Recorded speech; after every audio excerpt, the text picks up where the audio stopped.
literacy means you really understand that as a placeholder in the template as well, just so that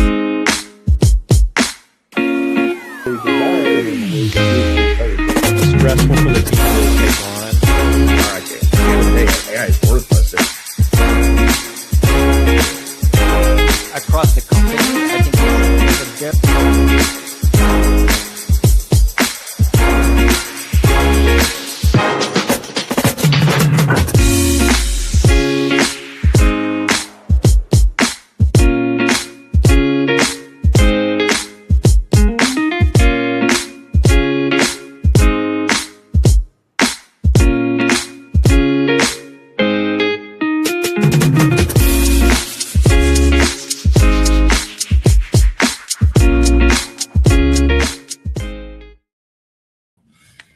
George, we're together, man. Back again. We're here for summer school. So glad to see all of you and looking forward to year seven. Goodness gracious. Year 7, more gray hairs. Speak for yourself now. Goodness. Hey, so glad that you're all here with us. We have a great audience here live with us in Nashville. We're so excited to be interacting with them today during the events. We're excited to see all of you out there. I was watching George 10 minutes before we started the stream. We have people already chiming in saying like, first one in. So we'll have to go back and give some kudos to the people that were here as the pre-party for the session. Anyone who was here in person saw me doing the run around chicken with his head cut off, trying to make sure all the things were just smooth and ready to go. So we're excited to be here with all of you. Looking forward to the excitement, the joy, the community building that is summer school, and we're gonna have some fun. I'm so excited. Zero fun, sir. 0 fun. Okay. So I just watched one of my favorite movies. Had to go back in the flashback. One of my favorite movies, as many people know, is Remember the Titans. Okay. And we have basketball, year-round basketball in Indiana because that's where basketball lives. Remember the Titans was not basketball, George. It was football. You're correct. Okay. But a lot of leadership aspects come from that movie. Attitude reflects leadership, right? And so there was a lot of great things that come from the movie, and I had to remember that. But zero fun, sir. He wanted them to be really serious. So we got to be serious on the job because my ADHD TV kicks in. High quality. High definition. Okay, I'm going to let you sit with that one for just a minute while we go on with some announcements and things to get all of you plugged in for the day. So here we go. You're going to just pop that full screen for me, George. Boom. All right. So a couple things that we want to go through today. First off, we're going to start off as we always do. Thank you to all of you who are here, who signed up, who took the time to connect in today or to show up here in person. It's so fun to see all of you. We also want to say thank you to our sponsors. Thank you to the companies that help to make this possible. Hi Bob has been a partner for years. iSolve has been a partner for years. You're going to hear from some of their leaders this week about some of the things that they're working on. The team at Bucket List, you had a great session with Bucket List around recognition. Our friends at Cornerstone, all around learning and how people build their best possible skill set at work. Team and Employ and Verified First, both of them in the talent acquisition space. So for all of you that are struggling to hire the right person, filter through all those candidates, what about all that wacky AI stuff? Yes, they're helping companies solve those sorts of things. And our friends at Take Command, we'll hear from Jack today all around benefits and how he can help employees with some of the risks, the challenges, the fears they have around that. So thank you to our sponsors. You can kick on to the next one if you don't mind, George. There we go. All right. So housekeeping. If you've been on any event with us ever, we never change this slide. It's the easiest one in our deck to keep similar. So number one, if you want to get any of the giveaways, we have a bunch of stuff to give away. I have a big stack of books here for people in person. We have shirts and other things we'll be giving away online throughout this week. If you want to win those, you have to be signed up. If you're not signed up, you found this stream. If you're finding this on demand later, it doesn't matter. hrsummerschool.org, the link at the bottom of your screen is how you register for the event. Once you're registered, get in the chat, get in the comments, be engaged, be helpful, share the things you're learning, share the challenges you have. And we are looking for those comments as we go through to grab many of you, not just some of you, but many of you to receive prizes and things just for being part of the community, for being engaged here today. So we'll be giving away a bunch of stuff. George's favorite thing to do, spiritual gift, is giving away stuff that's been purchased. So there we go. All right. And then next up, hold on, George. Slow down, buddy. Sorry. Goodness. Trigger fingers. Goodness. Okay. Slow down. SHRM credits, HRCI credits. Someone is going to email me today at 12:30 Central Time and say, where are my credits? And you will not get your credits until the event is done. So 3 days, 2.5 hours a day. Even I can do that math, 7.5 hours. That's what you're going to get. SHRM credits, HRCI credits, they're all free. And it'll come Thursday after the event is done with. Again, you're watching this on demand, watch all the days. Don't be a cheater. We see you. All right. And then lastly, this is the live stream. Times are approximate. I have no clue what this guy's going to say or how long he's going to take to say it. And so it really creates some interesting fun where I'm trying to shoehorn everything back in and make the agenda fit together. So I kind of picked on you a whole lot there, George. It's fun. It happens. So, okay. All right. Anything else before we move on? I just like the next slide. It's my favorite slide. Okay. Can I go back to it? You can go back to it. Listen, one of the things I'm really excited about and what makes HR Summer School so exciting is, as you can see the comments, we're over 300 comments already within the first 5 minutes. And so keep the comments going. We love to see those things. One of my favorite things is the post after the event, the captures. A few years, and we got some of the people that draw the doodles and draw out their notes for this. So we love hearing those things, sometimes because we're behind the stage once it's live and we may miss something. And so you never know what's going on. As over 3,000 people are joining us right now live and registered for this event. We are excited about those things, and different perspectives really matter as well, Ben. One thing that you can think about is something different for me as well. And we have two different type of roads and journeys that we're going on. So we love the comments, but also make sure you're sharing this on your live stream and sharing your after notes. Hashtag HR Summer School. Yeah, that's good. Don't skip over that part. So if you're watching on LinkedIn, please reshare the feed so that it goes out to people that you're connected to, just so that we're making sure that we're here to lift everybody up. You know this. And if this is your first time here, by the way, I skipped over that. This is your freshman year. Go ahead and chat that out so everybody can see. Welcome to the freshman. We should do a virtual freshman orientation. Like a virtual elbow or something. Locker? No. Continue. By the way, so far, the person that's winning with posts about summer school, did you see the one I forwarded you this morning? Bobby Jo Cox posted a great one showing her 5 minutes in, I have 47 new things to do. This is so great. And I have 20 new friends and it's the best. So that's what you can expect out of this. And we're so excited and so grateful for that kind of thing too. I'm learning too as we go. All right. Next up on our slides. Shirts. We're wearing our funky shirts. We love them. George and mine our is clean. team. I don't know about you. It's not funky though.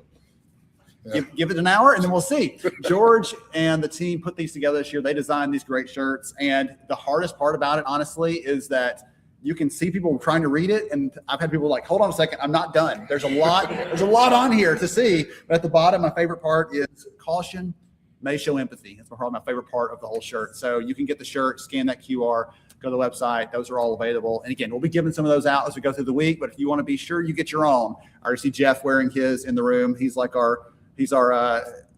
if Josh is our mascot, I don't want to figure out something for Jeff. He's from the University of Wisconsin. And so, he can be a dean by now.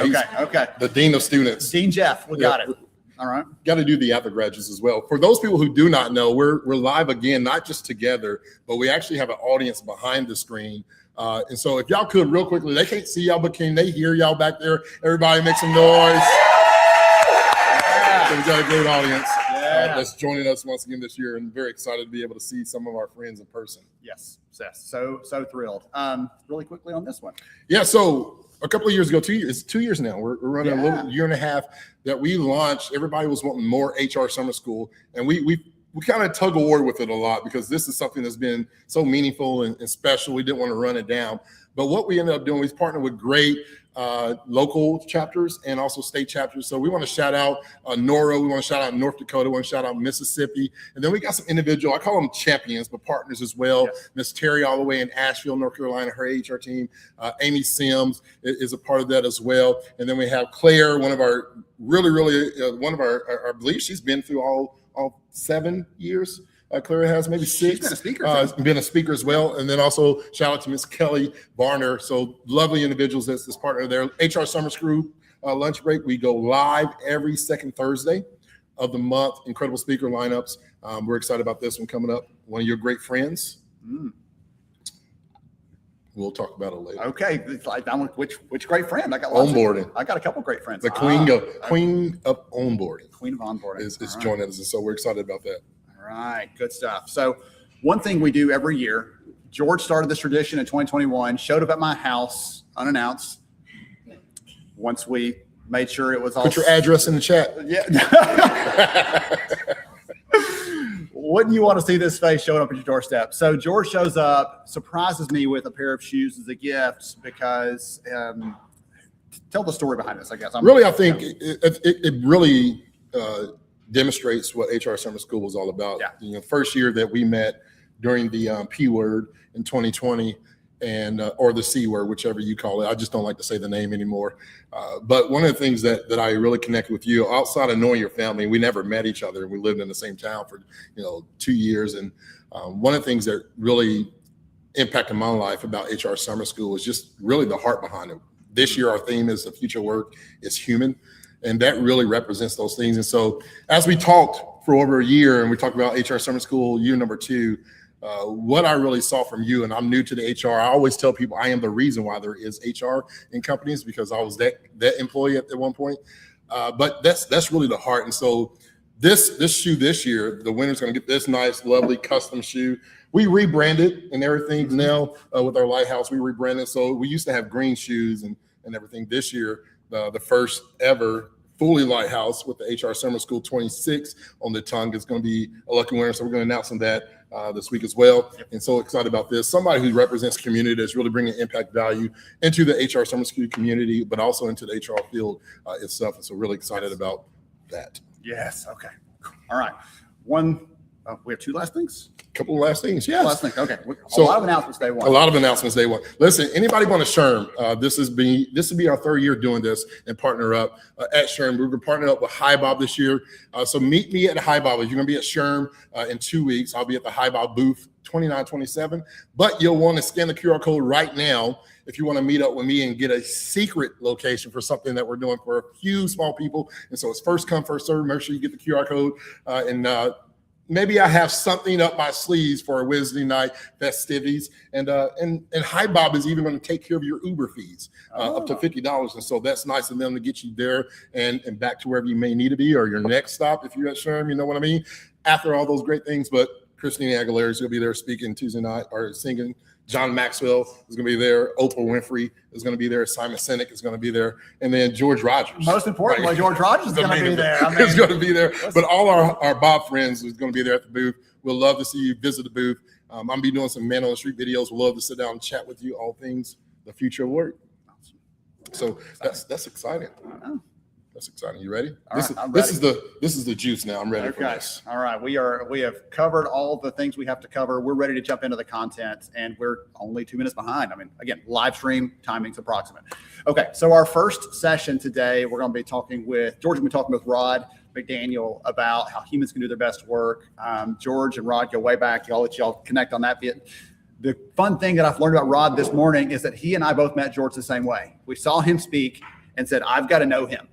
And so that's how George got connected into this all those years ago. And so it's been fun to see that connection blossom over time. And you're almost a friend. I mean, you're this close, George, to being a friend. Gotta be careful. Keep it up. That word is. Keep it up, and you'll be there. You'll be there pretty soon. Start spending the night at the house.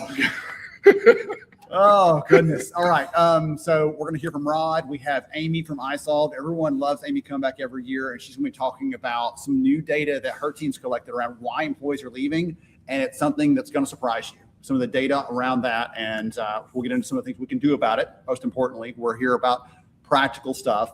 Next up, we'll talk with Lance Sapera. Lance and I, again, good friend, someone I saw speak and said, I've got to know that guy. And so great person, but also brilliant around hiring, very thoughtful about how he thinks about how we can treat people with respect in the hiring process. Then after that, going into Angela, who I'm going to go meet as soon as I get a break here. I'm going to go meet Angela because she is going to be here talking about the human side of leadership. Take a break, give some stuff away, give her a quick bio break, and then come back for our last sessions of the day. So we'll hold those bits on the agenda until then. So without any further ado, I'm going to jump out of the seat, get out of the way, and let George bring Rod in for the conversation. All right. Do we get an applause? Do we get a live attendance applause? Come on in.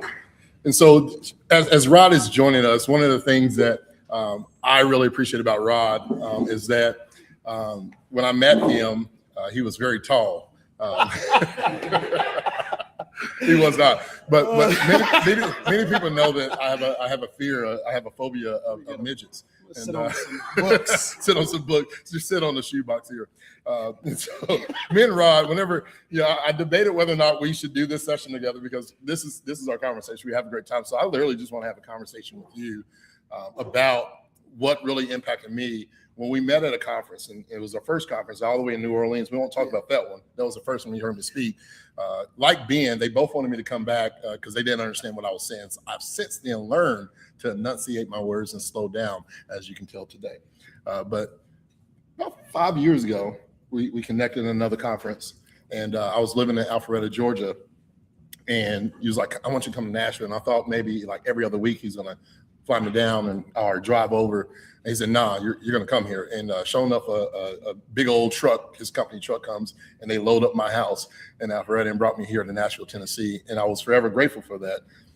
When we talk about leadership and the human word and really how the best leaders, and I'm thinking about S3 and the culture that they have, one of the things that I saw that was evident that you were the leader, and as I mentioned earlier, attitude reflects leadership, was I saw purpose in a lot of the employees. And if you are familiar with those things, we had a lot of second chance. We had some employees that were coming from staffing agency, coming from all shapes and sizes of the world. But I saw purpose and clarity so much. And a lot of that is because of relationships, but also with leadership.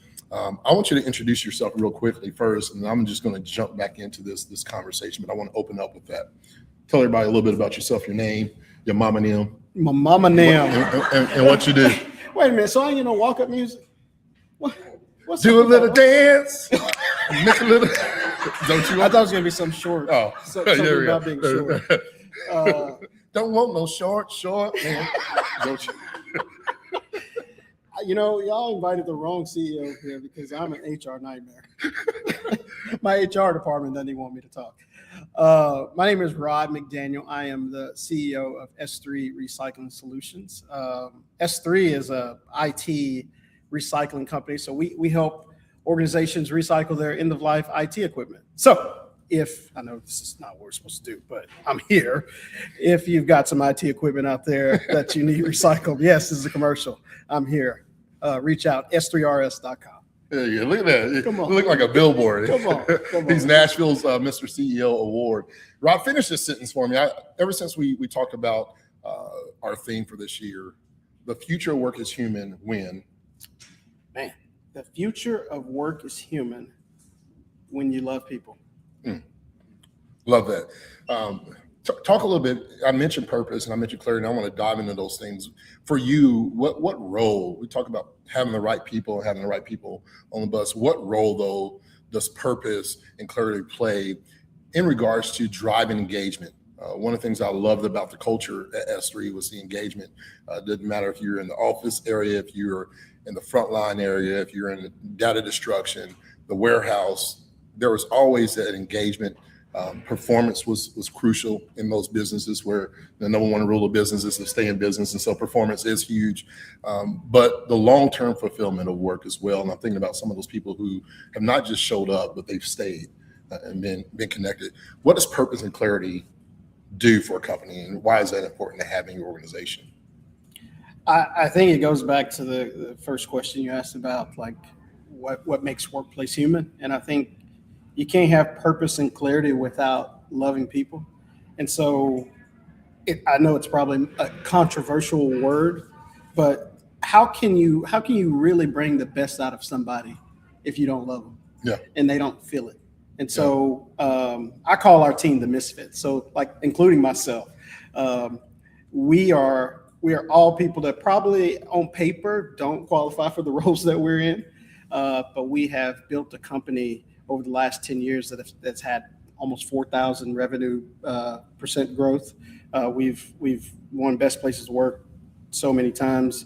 And I think it's just because you put people in the right place and you show that you care. And I think that gives people purpose. Nobody really cares about that revenue growth or any of that, but what they care about is being a part of something that they see themselves in. And I think leaders, we need to do a better job at showing people that. Yeah. One of the things that impacted me, and I still love it, and we used to huddle still huddle on Thursdays. Still Huddle on Thursday, bigger. And yeah, it's definitely multi-site. And so now it's gone from Nashville, Tennessee to now you also have a California location and you have growth there. But every Thursday, every employee business stops for a minimum of 15, 20 minutes. And it's not just updates, it's a check-in, where people can check in and talk about the core values or, hey, I recognize that Maria, lived up to the core value. And you talk about those things. You talk about the future business. You talk about why business is struggling and what we as a team have to do about it. And it's not just behind closed doors where it's just you, the CFO, and your C-suite team. This is evident around everything. The most impactful thing, though, is how you end it. And I use this in my basketball team, especially when we're down. And at the end of every huddle, we end it in unison by saying, nothing shall be impossible. Why is that so important to you? Because that's the culture of your business. No matter, there's a lot of bad days. There are some days where we think about whether or not we need to drive Uber in Nashville. Right? There's been some struggles in the business because business isn't perfect. Mm-hmm. What has that phrase meant, not just for the company, but why is it important for you to actually live that? And how has it brought your culture and employees to believe that no matter what we're facing, we can turn this thing around as a team in the organization? Well, I'll share a couple things with you. So if I told you that a little boy from the housing projects with a teenage mom, she had a 6th grade education herself, he only has a high school diploma, is running a company with nearly 100 people that's reaching Fortune 500 corporations. And we've, since 2016, we've donated 10,000 devices. You probably would say that seems maybe impossible, like it improbable, probably. But that person is me. And so I believe that nothing shall be impossible. And that is derived from Luke 137, from the Bible, for with God, nothing shall be impossible. Yeah. And so for employees to really embody that, I think it first starts with leadership, right? Everything has to start with leadership. How can leaders, talking to the hundreds and thousands of people that are watching us, what is something that you can give to them and share with them that can help leaders better connect with employees? Because I think that's one of the things, like what people are seeing now, even in this conversation as we're laughing, right? This is Rod with the worst employee and Rod with the best employee, right? I don't think anybody knows when Rod is mad. And if you do, you had to do a darn lot to get him there, because it's like it's not too big. Nothing should be impossible. How do we walk through this and grow through this? What can give the leaders from a day-to-day standpoint on how to connect with their employees, whether it be with responsibilities to a larger mission or impact or even something small? How do you connect? Well, it's funny. I was talking to Chastity earlier, and she has this book. It says, "Be yourself at work," and I like that, actually. And Claude Silver. Shout out to Claude Silver. Yeah, I've seen that, and so I say, be yourself unless yourself sucks. Keeping it real, 2026. I told you I was an HR nightmare. So I think it just starts with being your authentic self. And for me, it's easier for me to connect with a frontline worker because I grew up in poverty. My mom was a retail worker. My uncle was a custodian, and my grandmother worked in the cafeteria. So like most of our employees are manufacturing employees, and so I get them. Like I understand the struggle. And so I think showing up and being your authentic self, and people get to see like, man, this guy's an actual human being. And I think sometimes leaders, we have this shield up where we show people that, or people seem to think of us as Superman or Superwoman, and we're really just human. Like I have my problems just like they have their problems. And so I think being authentic about that and just being truthful, I think that's what those huddles are for. Yeah. I don't run away from feedback. So like an employee can literally come up to the mic and ask a question, and I'm going to answer it in front of everybody. And that, I think just being authentic, like, and if I don't know the answer, guess what I'm going to say? I don't know the answer, and I'll get back to you. It's not what they say, but it's how they say it. Yeah. I want to talk a little bit about. I want to get personal. The reason why I had a last minute change, Ben was supposed to be sitting down here, but as I was driving here in Nashville, I was reflecting on the day you fired me, and I've always wanted to say that he didn't fire me. Don't worry. No, I probably one or too many times, and then he saw himself in me. But I want to reflect because I've never shared this, and I'm gonna try not to cry because real men cry, and I ain't there yet. I ain't real men yet. It's reverse psychology, ladies and gentlemen. But I remember coming yourself, the late Daryl Freeman, Greg, and Stacy. Shout out to Stacy, coming out of the boardroom and having a meeting, and a few minutes later, you came to my office. And I'm like, oh crap! And you sat down right across from me at the desk. And I just the day before had a live stream, a webinar, I believe, with Ben. Ben got me in trouble, ladies and gentlemen. And you said, George, you're so passionate about what you do and speaking. Why aren't you doing this full time? And I was like, well, that's weird. What is he trying to say? And we went down the roller coaster from there in a conversation. And what Rod doesn't know is that I was fighting this same battle of making the decision to leave what I thought was my dream, right, of speaking and traveling and impacting lives, to fully not rob the business, and because I knew I could give more to S3. And I literally had this conversation weeks with my wife, right? And so you deserve to know this story. And Rod said, George, I believe in you and I want you to do it. He said, let's come back in a week or two when you're ready. And we put it on the calendar. And 2 weeks later, I was like, I know what I'm supposed to do. And that was the start of, while I'm still here now with Ben and part of the Lighthouse and there. But I want to ask you this question, and I'm going to wrap it up with what I want to share. But I want to first say thank you for pushing me. Thank you for releasing me. Because oftentimes as leaders, we find something that may be good for our company, and we try to hold on to people. And we're living in a world now where we have job huggers, where we're hugging on to jobs that we really don't want because we're afraid of what may or may not be on the other side of opportunities. And so people are hugging on to their jobs when they're dealing with bad cultures and bad leadership. And it's not about the money, right? It's just about the unknown and uncertainty. And for me, that was a battle of like, what's next and uncertainty, and how can I provide?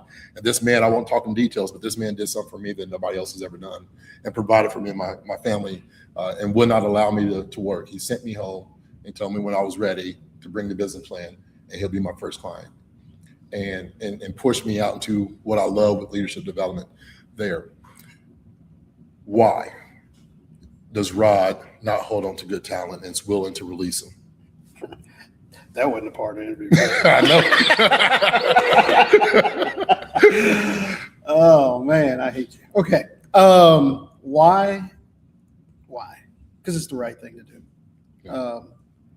I have seen time and time again leaders come in at S3 and go on to do amazing things. And it's not my job as a leader to hog them. I think that's a good way of saying that. We are there to help propel them to whatever's next. That's what we're there for. And sometimes next is not with us. But I get a real satisfaction of seeing people win. Yeah.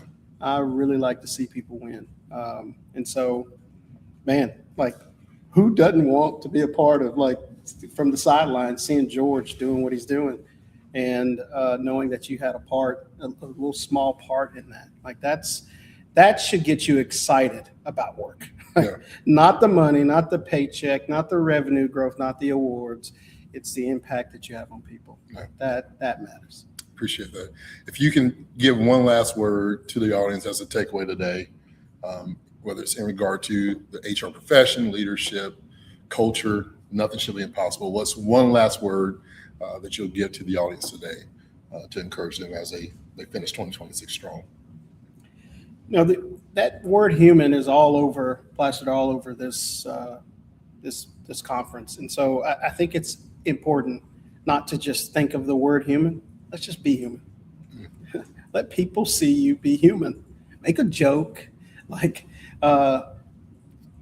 show up to a kid's game. Like, do something that's not, we'd call it business, but let's just do something that's not typical. Show up and be human. Yeah.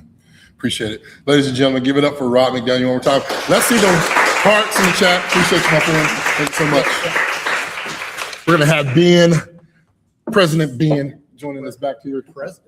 Principal. Principal. I think I got promoted to we're in like college stages now, so you got to have a president. president. Yeah. That's a weird title these days. All right. Hey, everybody. That was fun. Yeah, well, I'm still a little bit bitter that you didn't let me interview Rod, but that was such a great story. I think I'll let it pass. So many good comments and things. George didn't get to see the comments because he was having a conversation, but so many good comments from the audience during that one. My favorite may have been Josh Rock that said we all wanted to fire George at least once. But there were some, in all seriousness, several people in the audience loved you know what? We have people like that we interact with. And our most important thing we have to do is not just show up as someone wearing an HR title, but as a human first. I care about you and who you are and what you bring. And that's where that's what I got from that, right? Yeah. He saw you and what was going to make your heart bloom, right? Or whatever the word is there. Like it was going to make you go in a place where you were made to go. Yeah. And that's incredible. That's incredible. We can change the subject now because I'm trying to hold back my tears. My hope. How can such a short man make a big impact, ladies and gentlemen? Well, hey, listen, you see that? George made me cry. That's why. So there we go. So that is great.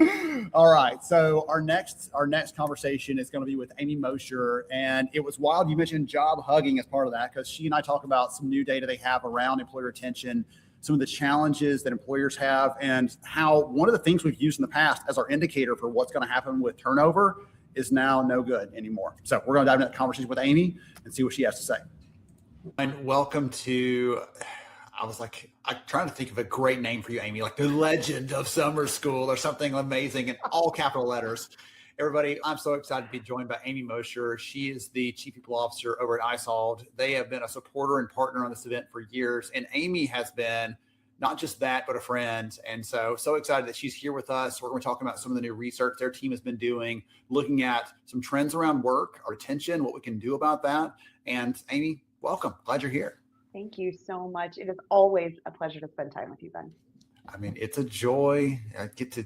My goal all the time, make you laugh, which is easy. You and I both have that personality, or we're ready to at any time. So that's one of my goals every time, though. Let's have a good, fun memory to call back on. So before I attempt that, would you take a minute and tell the audience more about who you are and what you do, please? Sure. I am the Chief People Officer. I live in my dream job here at iSolved. We are an HR solutions business. So not just the technology, but the services, everything all in one. It's my pleasure to be the head of human resources at a company that offers these types of solutions to our clients. I get to wear many, many hats as a result and work on a lot of go-to-market work and a lot of product work that a lot of other CHROs and CPOs do not have an opportunity to do. I've been in the industry for 30 years. I'm going to date myself, right? I know. And had the opportunity to work in so many different HR disciplines that I feel, privileged to be at this point in my career and have the unique pleasure to work with individuals like yourself and the employees that I have here. About 3,000 employees right now, and growing very rapidly every day. So exciting stuff happening over here. Tremendous. Awesome. It's every time I get a chat with you too, I'm like, update on the growth there. So that's really cool. Again, that's both amazing and also that's one of the challenges that you live with as a HR leader. So you're living it out every day. By the way, for everybody out there listening, if you enjoy the conversation, when you enjoy the conversation with Amy I'm about to have, you can actually go back to each summer school for the last couple of years and you can see these conversations, how they've evolved. We've talked about everything from aligning with leadership. We've talked about how do you grow HR as a business grows, a little bit of everything we've covered under the sun, and again, some fun things in there that I always learn something, always walk away with a good takeaway in that. So today, Amy, I'm actually going to grill you just a little bit. So I got a preview of some of the research that the team was doing recently, their Voice of the Workforce research.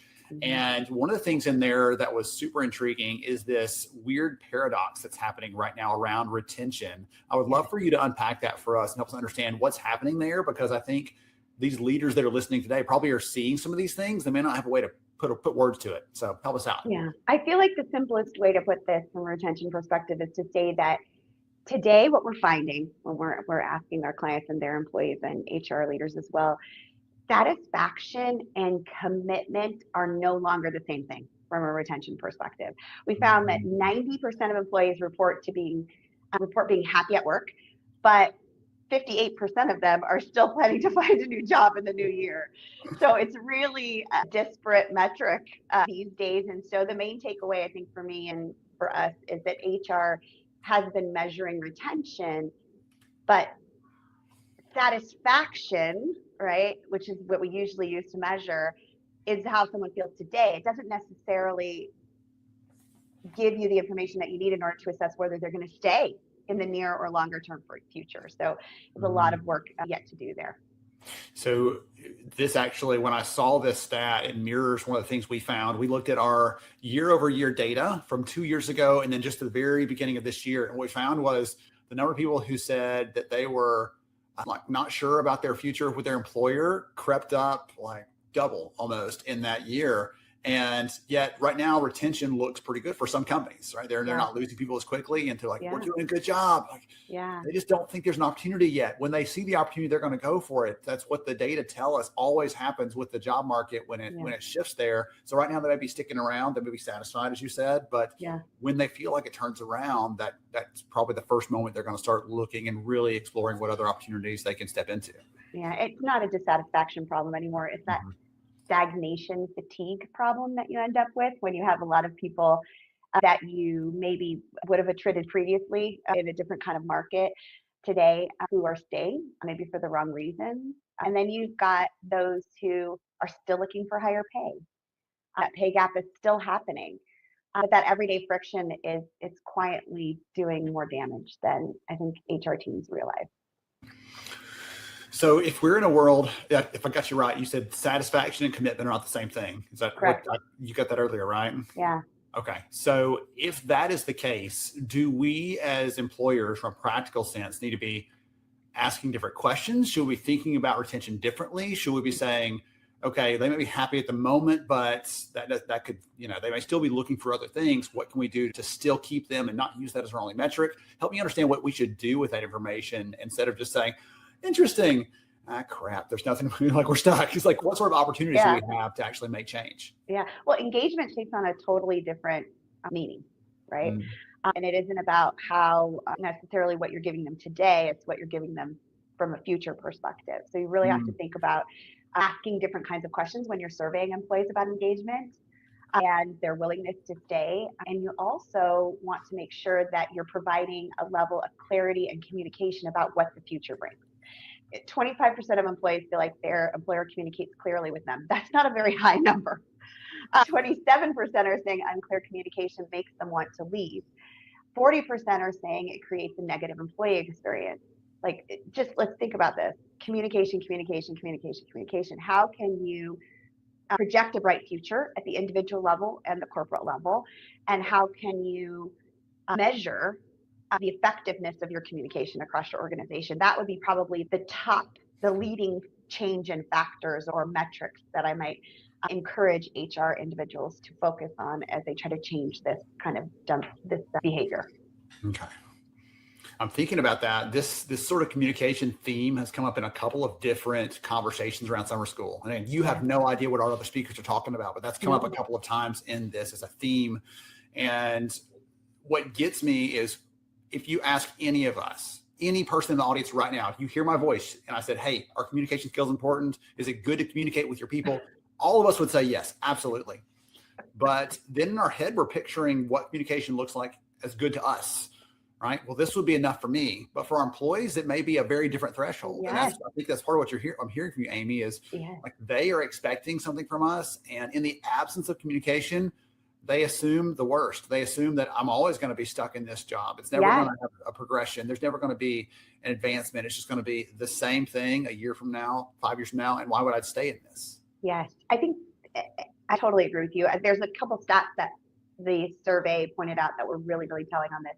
One was that 56% of employees said that clearer career paths would increase their confidence in the future and would increase retention. 44% said that just making clear the expectations from an after hours boundaries, kind of work expectation, would be a way to reduce burnout, increase communication, and increase retention. Clarity these days is not a soft benefit, to your point. It's really important. Every time you implement something, every time you have a different business initiative, every time you're thinking about moving your business forward, think about how you can campaign this, how you can communicate it internally, how you can build toolkits and communication plans at every level across your business to help support that change, because clarity is going to impact retention significantly. I have never thought about this, Amy, in all the years that I've been thinking about, writing about, speaking about HR, doing research on the space. I've never stopped to think about this, but there's an actual benefit to having a culture of clarity, a culture where you know where you stand as an employee, you know what our expectations are of you, and we're not going to ask this of you, but we are going to ask that. And if we just know those things, that puts you in a different level of peace. Right? Not comfort. It's still work. It's still difficult many times, right? But there's a level of peace because you at least understand that versus it being undefined, unknown. And that's what gets people so stressed out, worried, and they make up their own stories, right? It's always the worst thing. Think about it differently. Previously, we would have trended in HR to talk about transparency. Transparency is so important. There's a real difference between transparency and clarity. Right. So think about that difference and how you might utilize those two terms differently as you're building your comms plan across your business. And think about the employee lens more than you ever have before, and what they need to feel that they're a part of the processes that you're implementing, that they have a sense of community and understanding and their own path of communication. Communication isn't just one way. Clarity isn't just one way. Right? So that's also important to know. Well, if it is one way, I don't think you can call it communication. Right? Cannot. That's just that's not the same thing. That's not the same thing. If we're communicating, but I'm doing all the talking and you're just sitting there soaking it all, that's not necessarily communicating. No. That works with your children. That doesn't work with adults in the workplace. Okay, that's not gonna fly.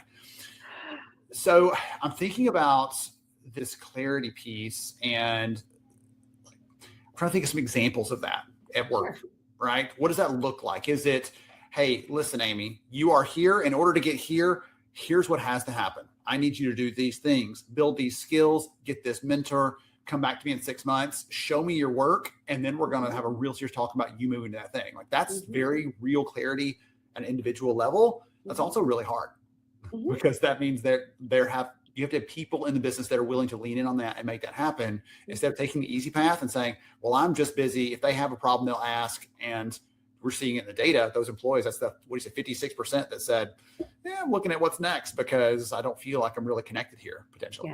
Yeah. There's a couple of different ways that I would recommend that businesses really take into account these processes. There are a few things that you normally do that you just check the box on. First is performance management.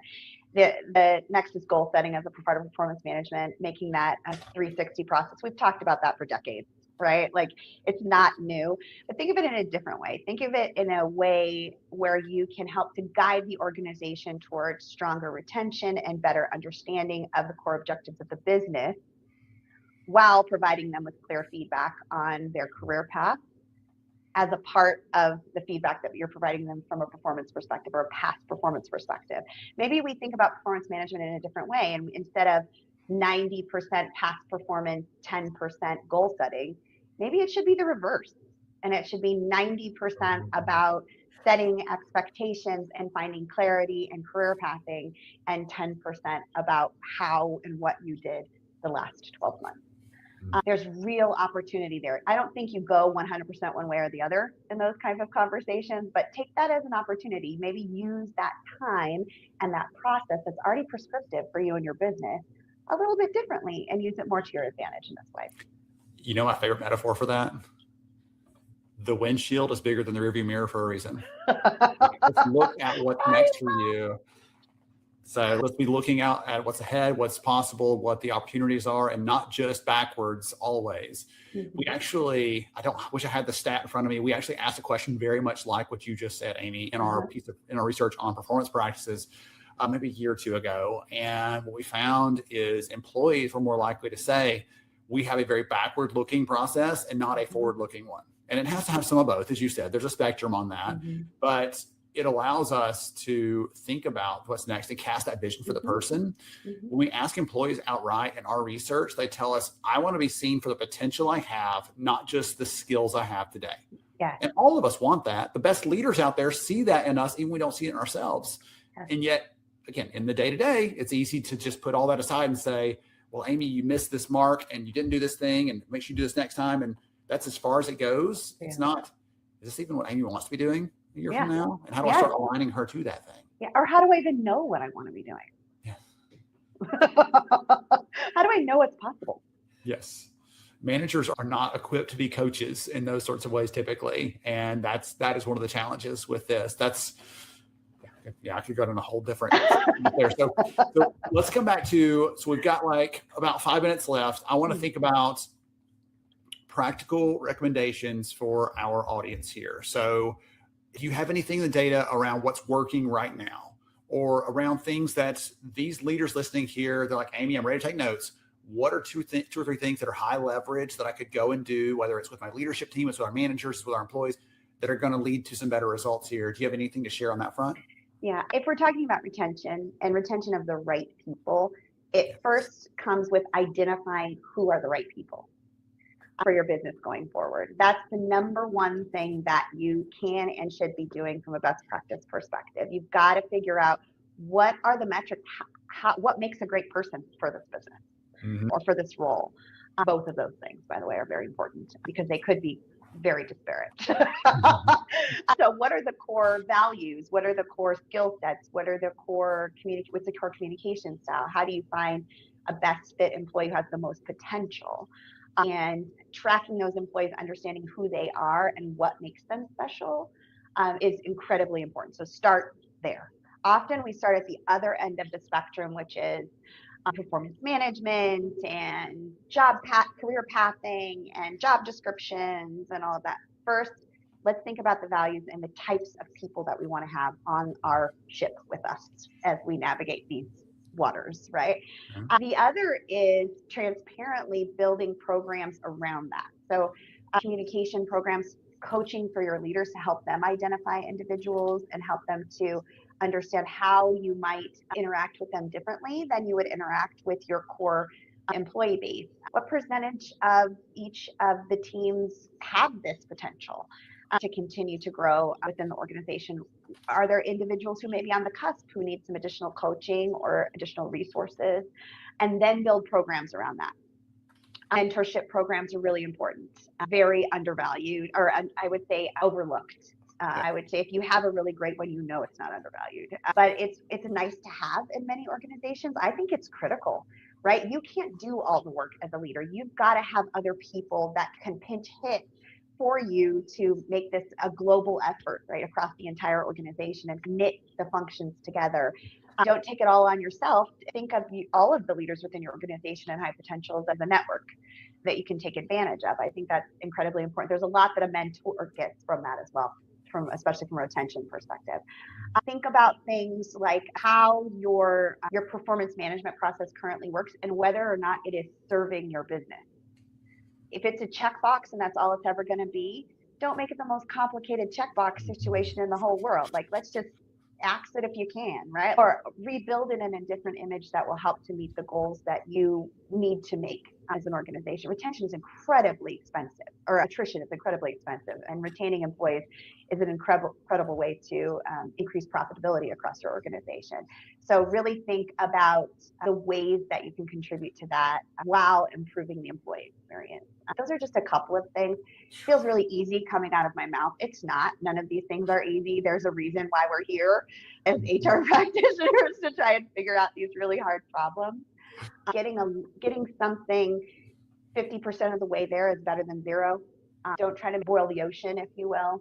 Pick a small things That's really my mantra. Pick a few small things, get a few things under your belt, build some trust with your leadership organization that these things are adding value. Ask them what they need to be more successful more often than anyone else, right? Like partner, because they're the ones who are going to help you get these other things done and help you the most to improve the employee experience across your business. I'm going to go back and reiterate the very first thing you said. I think everything else actually flows from that. You said, decide what good looks like for your people, for these roles, for these positions, right? And make that clarity from earlier.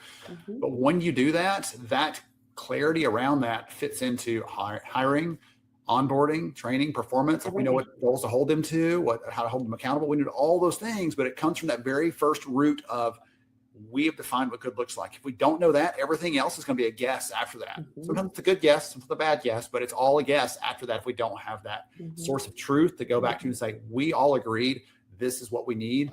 And so why are we onboarding them in a different direction? Why are we not training for those things? Why are we not holding them accountable in performance for that stuff we said was important? Let's go back to the source of truth and either renegotiate that or change how we're doing this to come back and align to it. So such a great set of takeaways there. We're going to actually get a link to that research and put it here into the chat here on screen so people can scan that, go check that out. You can also connect with Amy on LinkedIn. She is out there. Amy Mosher will drop her LinkedIn handle into the chat as well. So all of you can reach out and connect with your new favorite Amy. Don't tell any other Amy's I know, but favorite Amy, my friend, so glad to see you. So grateful for your inputs here and your passion. Thank you for joining us. I appreciate you. My sincere pleasure, Ben. Thank you. Absolutely. To everybody else out there, stay tuned for more summer school coming right up.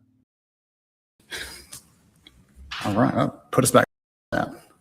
And no. There we go. All right. Goodness. Too much awesome for the screen to handle. Couldn't figure it out. All right. Loved Amy's conversation. Loved her comments around clarity, the importance of that. Seemed like the call out on the windshield's bigger than the rearview mirror. That one seemed to stand out for people. And it all comes down, we could have boiled that whole thing down to the last thing that we talked about, George, where she said, if you don't know what good looks like, if you haven't defined that at the beginning, good luck holding anybody accountable for anything ever, because you haven't told them what to expect, right? Yeah. And from a leadership and a culture perspective, you've talked about that for years about, okay, sure, you can have some culture, but if you don't tell people what that looks like in terms of like real actions, behaviors, good luck. It's hard to measure, but it's hard to also hold accountable what is not clear. And I think a lot of times in leadership, even in challenging times, you think about, change and the things that we're facing hourly. I won't say weekly or monthly anymore. It's like every hour it can trigger something, especially in the HR space. Change is fun. Change is whatever we as leaderships really embody. If we say that change is fearful, our employees are going to embrace that fear because they sense that unexpectancy. But if we say, hey, this change is going to be incredible for our future because it's going to align with our purpose and who we are and what we do and why we do what we do, it becomes meaningful. Everybody gets behind those things. And so I think it's important to have that clarity, have that transparency to what you want the culture to be and then live it and not just speak it as well. Every year, I mean to put extra time in the agenda so we can have more of a conversation versus moving to the next session. And so we're moving to the next session. So we're going to go on we to can start recording our phone calls. This is every day for us. I know. It's a lot. All right. We're going to go to Lance Sapera as our next conversation. As I mentioned earlier, Lance has been a hiring leader at tons of companies that you know the names of all of.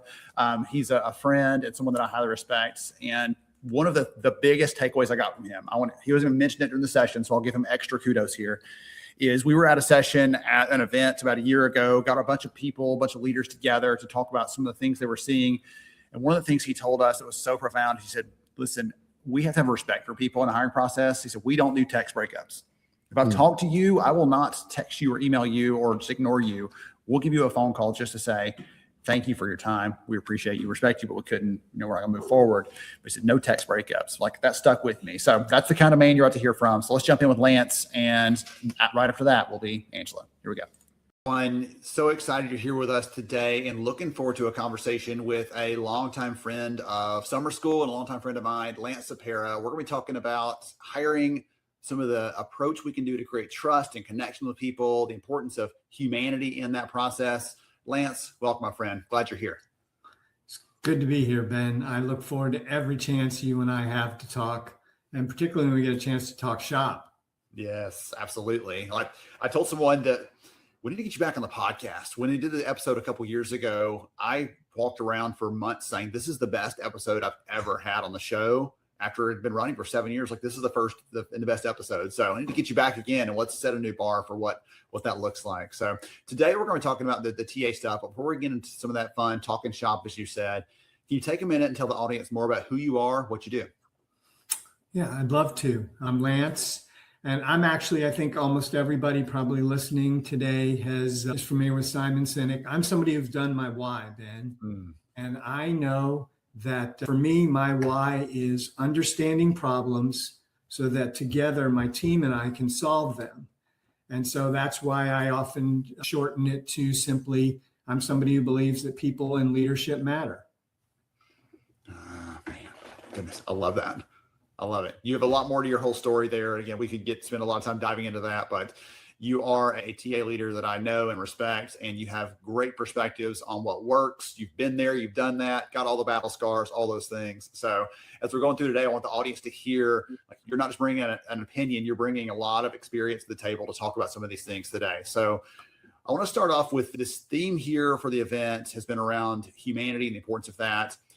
You and I are in the hiring world. And so we talk and hear a lot about AI this, AI that. It's the answer to everything. There's so much conversation around automation, but there's also this sort of balance there, right? You are very protective of the human side of recruiting. Every time we interact, you're like, yeah, but don't forget. And you sort of like pull us back to that reality.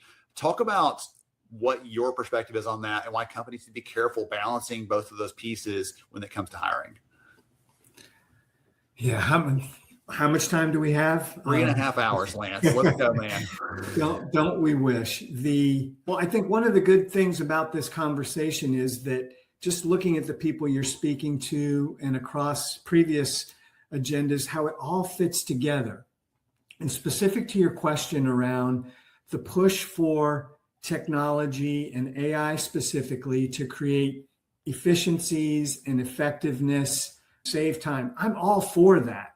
But what I'm more for is keeping the human in recruiting. And so what do I mean by that? Specifically, I mean that my teams use tools that can help you do manual administrative things faster. And there are tools out there that are doing that for us.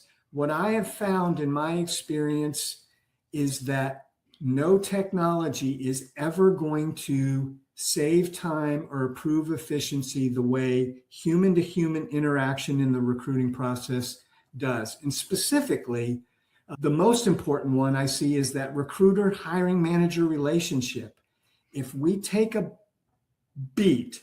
breath from the race to get things posted faster and use tools to find the person who gets all the skills and experiences required, if we take a minute and listen for what is the problem that we are solving for, then recruiters with the amazing listening skills they have, and the fact that the ones that are so very good at what they do, they understand the business, they understand how teams work, they can start to bring a assessment lever to the process that no tool can. And so for me, that's this piece, is the different human to human relationships that happen in the recruiting process, starting with the recruiter and the hiring manager. And then I think the next most important one would be, and you talk about this a ton in your talent scarcity book, is the recruiter candidate too. These are human to human. There's a piece of research last year, I believe, the data we pulled in from this around candidates. So we actually asked them about the importance of that relationship that they have with that recruiter, that connection point that they have. And we found that many of them told us, the majority said that that relationship persists beyond start date, beyond start month, like even beyond the first year in some cases. It's because, my guess is, it's because of the level of trust you have to have. When I'm talking to you, Lance, trying to understand not just do you have skill ABC, but what do you want to be? Like, where do you see yourself? What does success look like for you? Because if I'm going to put you in a job that doesn't fit that, I know it's a short-term fix and it's not going to work for you or for us as a business. And so that level of trust and connection feels like that's why that matters so much to candidates on that end. Let's go back over to the first one you talked about, though, that one-to-one with the hiring managers. What is your biggest piece of advice for really building a strong relationship? Because I know people that are listening right now, and in their head, they're picturing, Lance, you just don't know this person. You don't know Tom over there. You don't know Sherry over there. They're so hard to work with. They demand all these things. They don't review resumes on time. Then they expect me to, like, they have this picture in their head of difficulty because they're working with someone that may be giving them some challenges. How do you break down those barriers to start creating more fruitful relationships in that one-to-one so that we're beating out the other just efficiency and automation pieces you talked about at the beginning? That's a hard one. Another loaded question. Yes, I'm asking you all the hard questions today. And the interesting piece is this is how it goes from just being the recruiter is challenged to get the hiring manager's attention. And it can be for all kinds of reasons. Sometimes they are difficult to work with, but most of the time it's just they've got an insane amount of demands being placed on them to lead the team and deliver the product or the quota, whatever they're responsible for.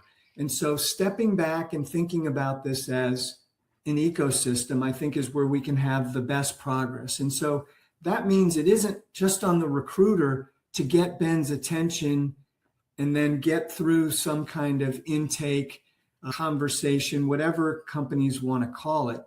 This needs to be about your company embracing the importance of hiring. And so business partners who have talked with the hiring manager about the role and what problem are they solving for? Has finance been involved to make sure you have the right budget? So if you really do need a senior level person, you can go to market and find somebody. You pull in all these other pieces that it then becomes not just about how do I get Ben's attention, but how do we do this together? And then that translates across to the interview team. You and I get real clarity on what we're looking for. How many people listening to us then have the interviewer who's every bit as busy as the hiring manager? They show up because they just finished a critical meeting and now they end up winging it. And so taking another breath, get the interview team aligned. Ben, I'd like you to cover this. Lance, I'd like you to cover this. Lynn, I need you to cover this. Now we start to have this aligned, integrated approach that also gives us this more fulsome view of the candidate because I'm not asking the same things Ben asks. I'm asking areas that are in my wheelhouse that I know I need to know if this person's right. But then it also helps us flip this important switch, which is we're not just assessing to eliminate. And this is something I've learned from a lot of great peers I've worked with. We're recruiting. And so I darn well better spend some time helping you see why you would want to come here. And so I think it's that piece. It's bigger than just how do I get them to pay attention to me, to help them help themselves. It's this fits into a bigger, we're adding somebody that's going to make this company better and strengthen our culture. I love this picture you're painting of this set of people that come together for a common purpose, a common goal, right? We want, ultimately, at the end of the day, the hiring manager wants the right person in the job. They want them up to speed. They want them productive. The recruiter wants the right person in the job. They want them to stick around. They want them to be happy so they don't have to fill that job again, right? Everyone in the puzzle is, and the candidate's like, please pick me. I want to do the job. I want to show up and prove what I can do. So all these people want the same sort of things, but at the end of the day, as you said, hiring managers, like, they're juggling this among 87 other things. And sometimes they're pulled away even though they don't want to be. And they'd want to spend more time there, and they're just limited in their time, things like that. So I like the picture you're painting that we're all coming together with this common purpose. If I can press you on one more thing around this from a practical, tangible sort of perspective, if people are listening to us now, what are some signs that that relationship is working? If that partnership is truly where you're talking about, this picture you're painting, and it's working out, what are some hallmarks for that or signs of that relationship's in a good place? Because I want people listening to say, okay, we've got 2 or 3 of those. We feel good. Or, hey, we don't have any of those. We need to actually step it up, go back and re-listen to the session with Lance and get back aligned. Anything you would share there around what those relationships look like when they're actually humming along and working nicely? Oh man, you got my brain going 1,000 RPM. That's such a great question, because stepping back from how do we get it to be about just, I need Ben's attention to get this transaction of the intake meeting done. If we really want to make it more than that, there's this piece that recruiters should ask themselves, am I showing up with curiosity to understand what Ben's really solving for? What's his team trying to do? How does this fit into the product release schedule, which then gives the sales team even more to sell as they listen to what the customer's going for? So are you showing up curious for more than just finding somebody for the role? Yes. Strengthen the company, the team, and provide a career opportunity for someone. One of the ways you can tell this is working is when the hiring manager reaches out to you directly because they want to go. They're ready to go because they know you help them find great people. Are they inviting you to town halls, QBRs, other kinds of sessions where the team gets together that the recruiter, because you've moved from this, I'm assigned to the rec transactional, to now they see Ben as an extension of the team. So when I hear that recruiters have gone to the QBR or a town hall, or the interview team invited them to maybe sit in on an interview, see how they're assessing, or the interview team gets together to discuss candidates and they get invited to that. That's how you know you're building trust and being seen as an extension of the team, that true consultant that they need that helps you do your job better. So that's what immediately jumps to mind, is that it's not how am I doing on my rec? It is, how's the business doing? You didn't use the exact words, but I go back to Covey's like seek first to understand and then to be understood. And I'm trying to understand the perspective of this hiring manager, not thinking, again, I'm picturing someone in my head we used to work with that was challenging for me, but not thinking about what bothers me or the difficulties, the challenges. Like, hey, you know what? This is the reality. What can we do to still work with them? What can we still do to show up for them? What can we still do to be a partner? Remember the old movie Hitch, the Will Smith movie? Like, go 90, they come 10. Like, don't go 50% and think, well, I'm just going to stand here and wait for them to come the other half. No, show up, go more than that extra mile, because it's going to pay off in that relationship, in that trust, and they start doing what you said. That proactive, hey, Lance, just wanted to let you in on what we're working on in case there probably some hiring needs at some point, but I want to let you know just so you can be aware. And that sort of thing is a very far cry from what most people get now, which is, hey, here's the rec and I need this person yesterday. Can you go ahead and make that happen for me? That's what most of us get. And so that more proactive partnering sort of relationship is possible, but it doesn't come from a place of, I'm going to stand back and just wait to be called on. It's really stepping in a partner. I love that mentality, that approach, that perspective on that one. I want to ask you one more question today as we're going through this. I've enjoyed this so much. I got some like good practical things out of this. I love it. The theme this year, I'm asking several of our speakers about this, and I'm deeply curious about what you're going to say. The theme this year for summer school is the future of work is human. So much has been written about, talked about AI as the savior of all, and it's a great tool, but it's not necessarily the lifeboat I think all of us think it is. I'd love to hear from you. What do you think about that? What is your perspective on that? When I say the future of work is human, how does it make you feel? What comes to mind? I'm not the first person to say it, but it's human-led, AI/tech enabled. And so finding that balance between where can a tool do something to save me a few minutes? So my teams, we talk about where can you create some extra bandwidth to give a hiring manager an extra update. What hiring manager wouldn't love to know just how you're doing?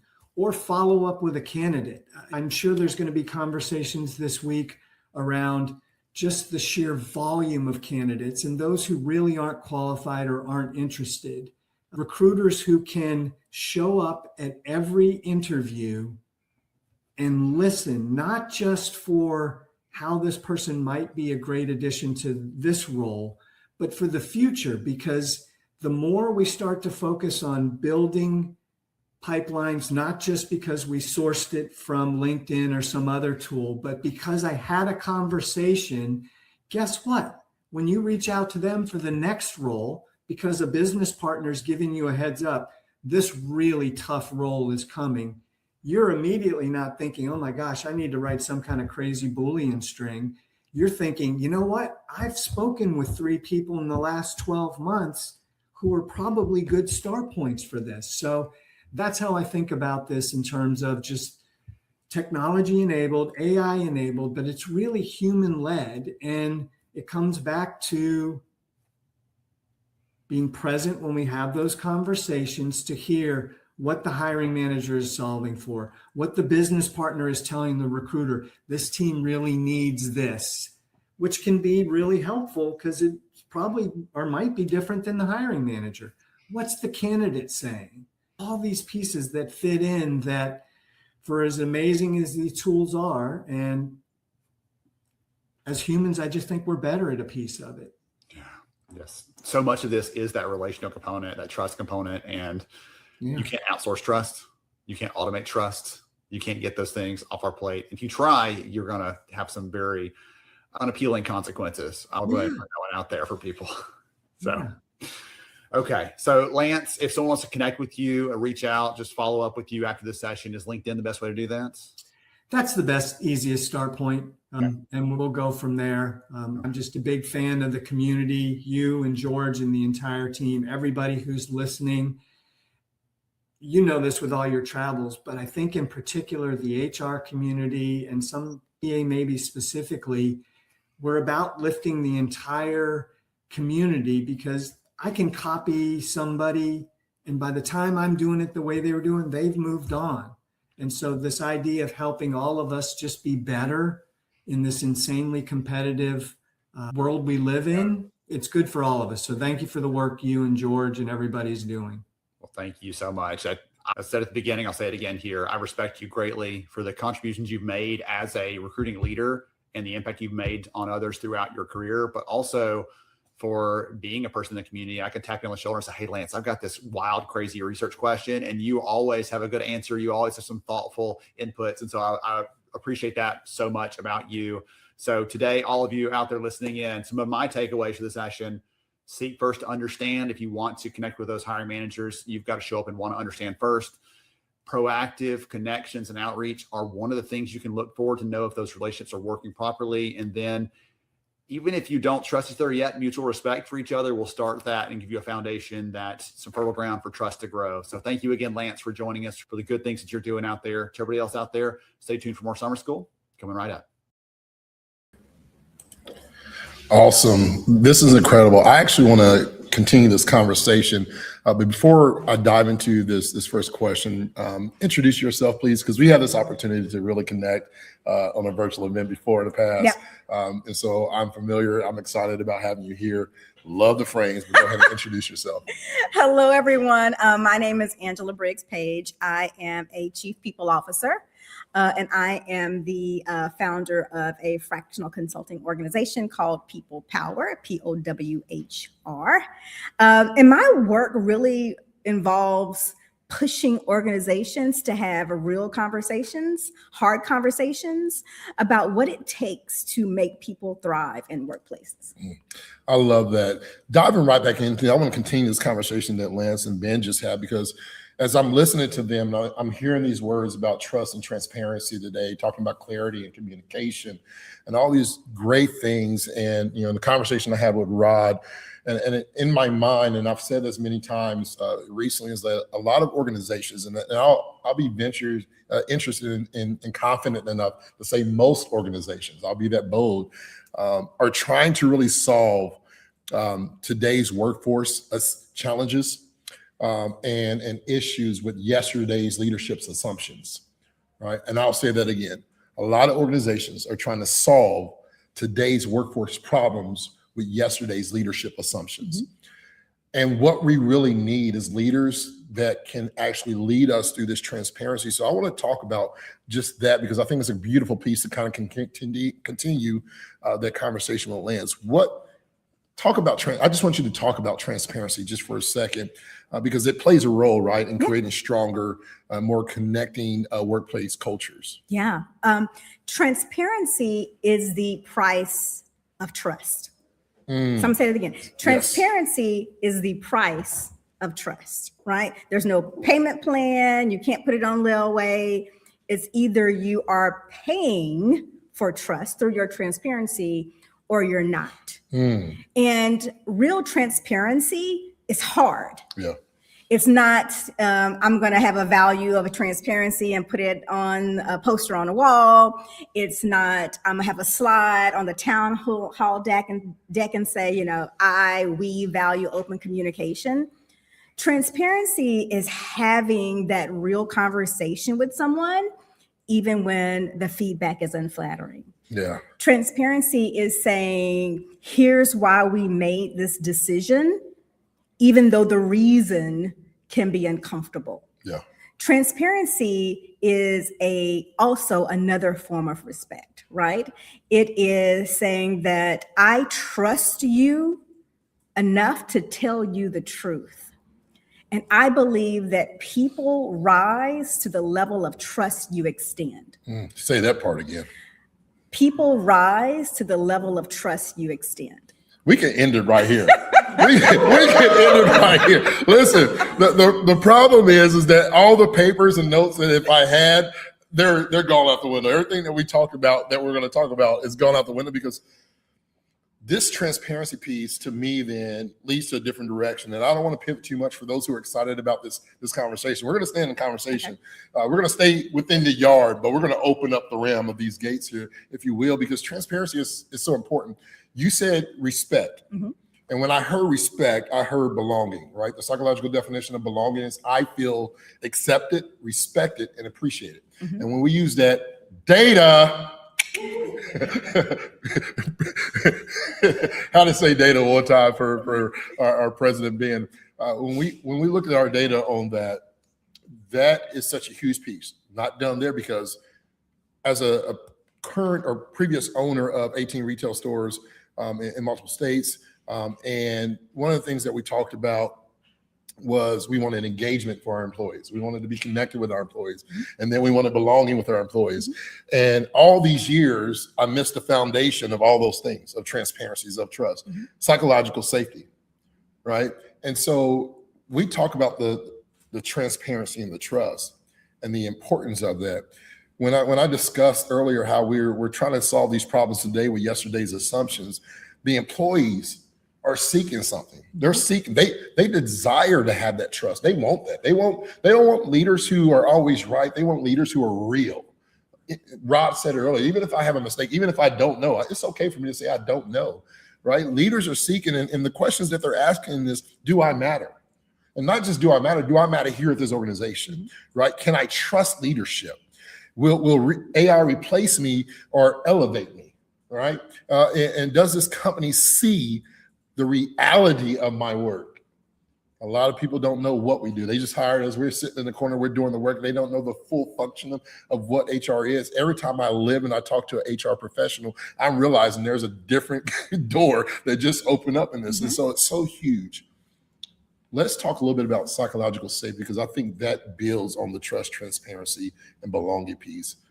How important is that? And when it comes to how we as leaders can intentionally, with purpose, create environments where psychological safety is created, where do we start?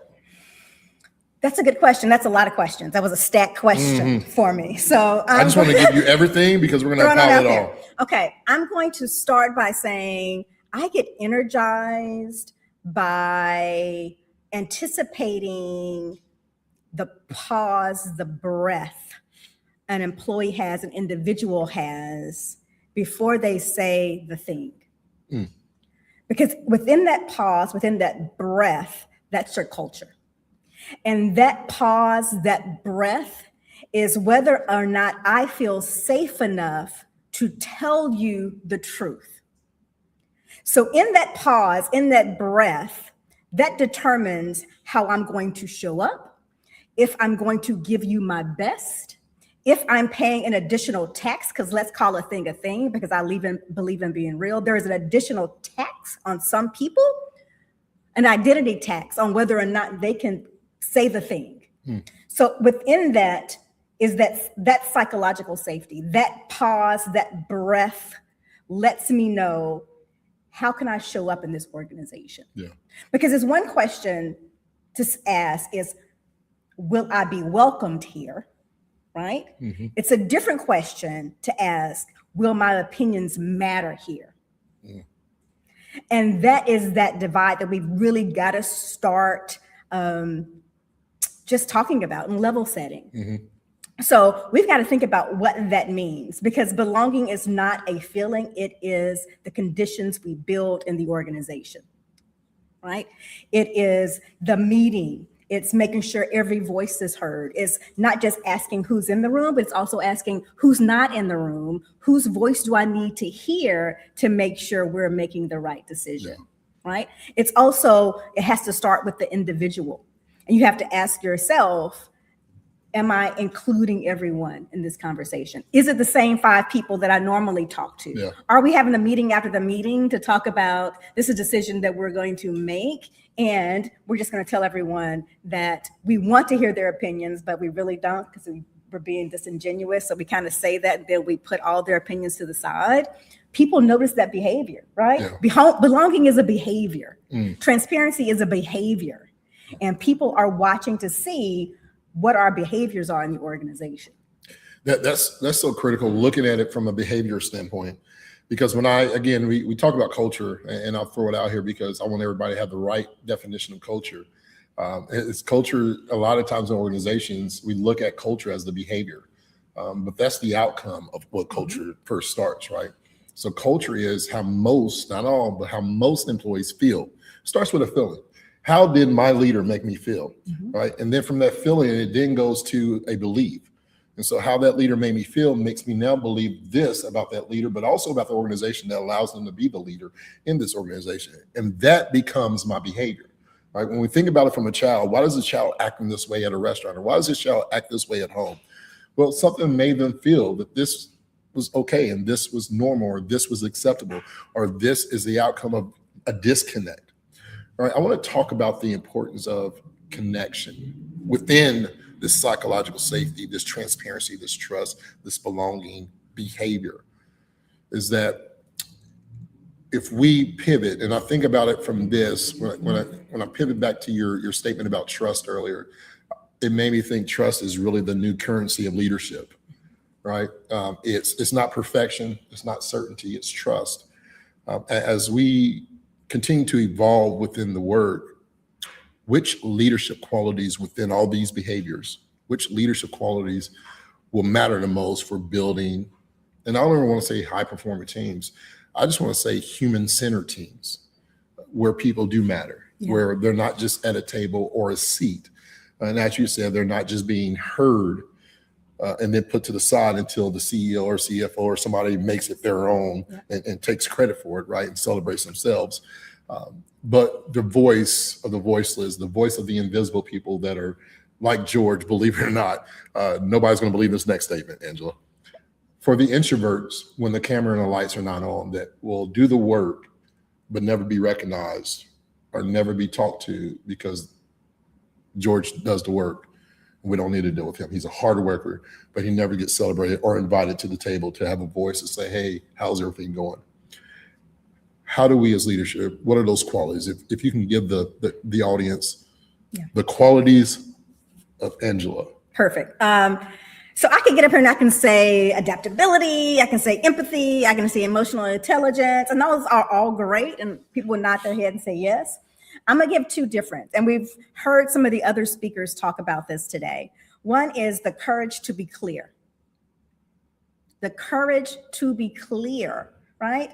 My whole theme this year on LinkedIn is to lead with clarity, right? People need to understand what is expected of them, right? How are they doing? What's the real feedback? How are we calling a thing a thing? That's so important, right? When people don't know where they stand, when they don't know what good looks like, they don't know how to get there. So it's really important. The first one is saying, how are we having that courage to be clear, which is really important.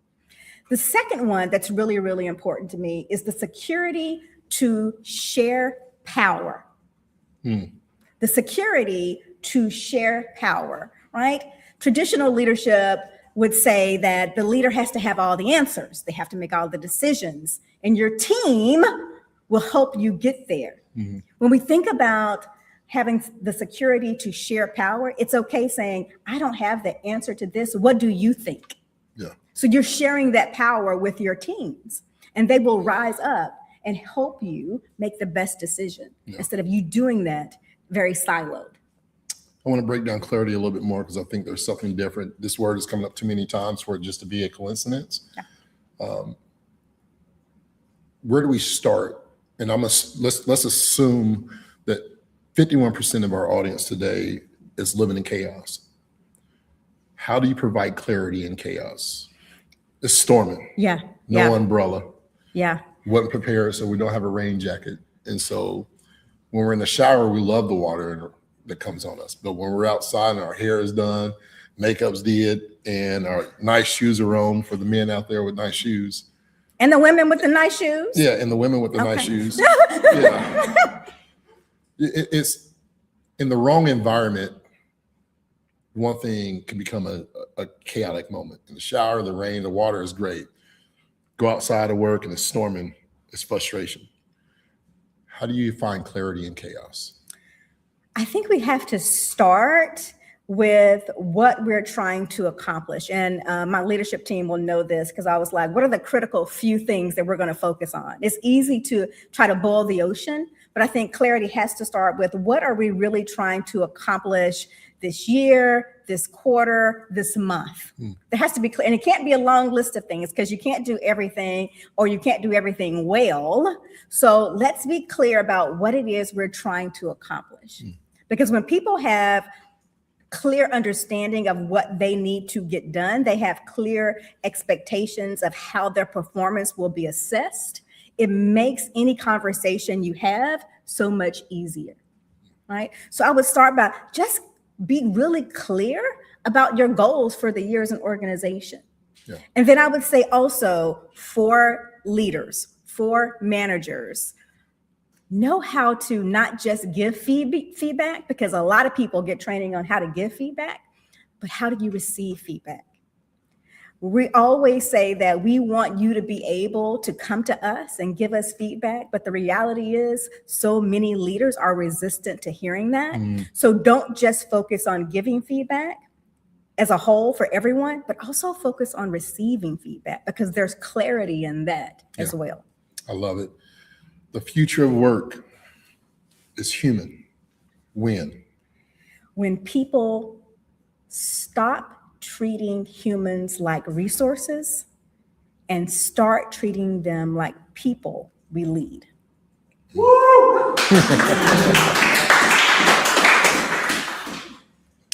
Where can people connect with you? I'm gonna ask you that right now because you said a mouthful, and I'm looking forward to pausing this, breaking it down, and recapping it and showing it again because everything you said is just so impactful. Where can people connect with you? LinkedIn is my home base. Okay. LinkedIn is my home base, so you can definitely find me there. Please reach out, connect, ask the questions. I like the conversation, so that'll be fun. All right, and then because I didn't want that to be the last thing you said, with the 500 plus people watching on this stream, the other 400 or 500 people on LinkedIn and our YouTube, all these different places, 3,000 people are watching your voice right now. And I'm seeing some of these comments flying by. Somebody passed the offering plate within the first 2 minutes. And so give us one last word that can wrap up this session of the human side of leadership, leading with clarity and belonging. And I'm gonna ask you to throw in a word because you used a T word earlier. Okay. The human side of work is the real work. And you can either pay as an investment on the front end with higher retention, higher engagement, higher performance, or you can pay on the back end with turnover, with disengagement, with rehiring. So I don't want people to leave here thinking that the human side of work, human-centered work is an additional lift. It is the lift. It's what you should be doing. Yeah. You can just walk off right there on that. Ladies and gentlemen, give it up one more time for Miss Angela. That was wonderful. Thank you so much, my friend. Thank you. That was incredible. Oh man, that was too good. I'm gonna slide over. So Ben, how you doing, my friend? You over there? Where I grew up in church, and I never understood this concept until I got older. But they used to throw shoes at the stage. I'm like, what in the world is going on? But it was a sign of I'm with you. I'm walking with you. I'm in agreement, right? It's like, so be it. So, I really wanted to just kind of throw my shoe up or throw this shoe up. And then I realized they're good shoes, and I don't throw my shoe. He's afraid. I'm gonna catch the shoe, but I'm gonna throw it up right there. That was incredible. Any takeaways for you? Angela's got to come back. I'm speechless over here. Angela's got to come back. The reason you met Angela is because I was just being on a panel with her and I had a conflict, and I'm still kicking myself because I missed the chance to meet her the first time after hearing how incredible that was. I love that clarity came up yet again, like what we were talking a minute ago. I said, hey, interesting. Lance mentioned that. And then I hear it come from Angela, and I think it's such an opportunity for us. Again, she said so many good things that the audience is loving. You'll have to go back and watch the comments, Angela, because they're your biggest fans now. But I love the reminder that doing the people stuff, taking care of people, that's not extra stuff on top of it. That is what we're supposed to be doing. Yeah. Number one, front and center. If you're doing it out of obligation, you're doing it just as a job, you're doing it just to get a paycheck, then you're doing it for the wrong reason. Yeah. You have to do this kind of work because you care about the people on the other end of it, or go find a job in accounting or in marketing or something else. They need people, sure. But the people in this, we need them to care. Yeah. Number one. I think it's caring and then showing up and showing up as yourself and not a title, right? And that means so often when we fall in love with the title being, we have to feel like we're always happy and nothing's wrong with the world. But when we show up as ourselves, we can show up and say, George is vulnerable enough to say, I'm going through hell, but I'm gonna keep on going, right? I'm going through a struggle. And there's no leave the baggage at the door. Like, this is who I am. This is who I'll be. And I think that's part of the conversation earlier with Rod is like, be authentic. And authentic means if you're crying, cry. If you're hurting, hurt. If you're having joy in your life, show that joy. But at the end of the day, whatever you are, we're going to do it. We're going to do this life together. And I think that's important in this space. And he said a word that I really love, and that was love. Like He started off. We gotta love not just what we do, but love who we do it with. Love the people, because healthy people creates healthy cultures, and healthy cultures create healthy business. Yes, 1,000%. I was going to call out one of the comments there I flagged when you were, again, I love watching you try to keep up with that and try to keep up with the conversation. Like, oh my goodness, it's like watching the dog trying to figure out which bowl to eat from first. So Amanda had a comment where she said, have I been hired just to do this job, or am I hired to make a contribution? Right. And that goes back to what I said a minute ago. If you're just doing this stuff, it's a job, and it extends to our people too. Yeah. The best companies help people understand the thing I'm doing is not the only outcome here. Right. The thing I'm doing builds to this other thing. Yeah. And sometimes, doing the work is doing the work. Yeah. But who was it? Was it Martin Luther King that said, if you're going to be a street sweeper, do it so well that when you're gone, people say a great street sweeper was here. Yeah. Right? You did it so well with such fervor, with such care and concern for the work you were doing. And that is my hope for every person hearing us today, that you're doing your work with that level of excellence, that when you are not there anymore, people are like, man, Jeff was great. Yeah. Right. Felisa was great. She was amazing. She was so good. The way she did it, so much care, so much concern. She didn't just want to do the thing. She cared about the people she was doing it for and what it meant at the end of the day. And then one last one. Jason Thrasher, during that conversation, our friend Jason from last year did a great session on why we should choose joy when we're doing this work, showing up with joy every day. And y'all are talking about, I missed the specific part of the comment. I didn't get it, but he's like, you can't put that on layaway, right? I was like, layaway, that's a throwback, man. Welcome. Oh gosh, love you, Jason. Love you, man. So All right, some great conversations this morning. I actually didn't take the time because I was too engrossed in the conversation to put some people's names down for awards yet, prizes. George is building that list over here as we speak. So we are going to actually segue into the next session with Jack from Take Command. We'll do that session around benefits, some of the frustrations and challenges employees feel around that. And then we'll come back together. We'll do a couple giveaways before we give our final session. Maybe we just segue, like line right into that one, and we'll figure it out. Anyway, we're here for you. So give me 1 second to get this one pulled up, George, and we'll be ready to go on to that. Yes. Any live audience questions? I'll take one live audience question. Any on today? Any highlights? Are y'all in the show? Yes, ma'am. Sure, bring it. The comment from the audience: Angela is amazing, Yeah, and shout out she to got Angela. a hearty thumbs up. Transparency is the price of trust. That was one of the big takeaways from that. That's short enough to fit on a shirt without the awkward, lingering stare as you're trying to walk by. So we can do that. We can call it out. I think it's somebody asked me, Ben's changed his name tag more than I've changed my shoes today, which is interesting. Because I actually had 2 pairs of shoes in the car. I didn't bring them in because I didn't want to be judged, and y'all don't know my situation. But one of the things that I wanted to bring this up. You got it ready, and I want to talk about it right after this because I think You'll talk your tag after this. Okay. ROI. ROY. There we go. All right, so we're going to hear from Jack at Take Command.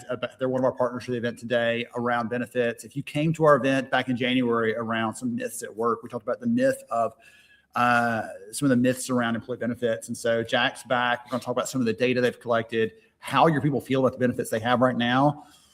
That storm cloud you mentioned a minute ago, it's on the horizon. Here we go. Fine.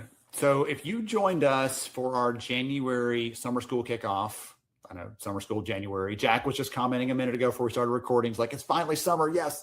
Mm-hmm. So January, we did our summer school kickoff this year and talked about some of the lies at work. Jack and I went into a great session around some of the lies around benefits or some of the myths around that. And so for this session, Jack and I are going to talk about some of the new research that Take Command has done around how employees feel about benefits, some of the opportunities around there for us to serve them better.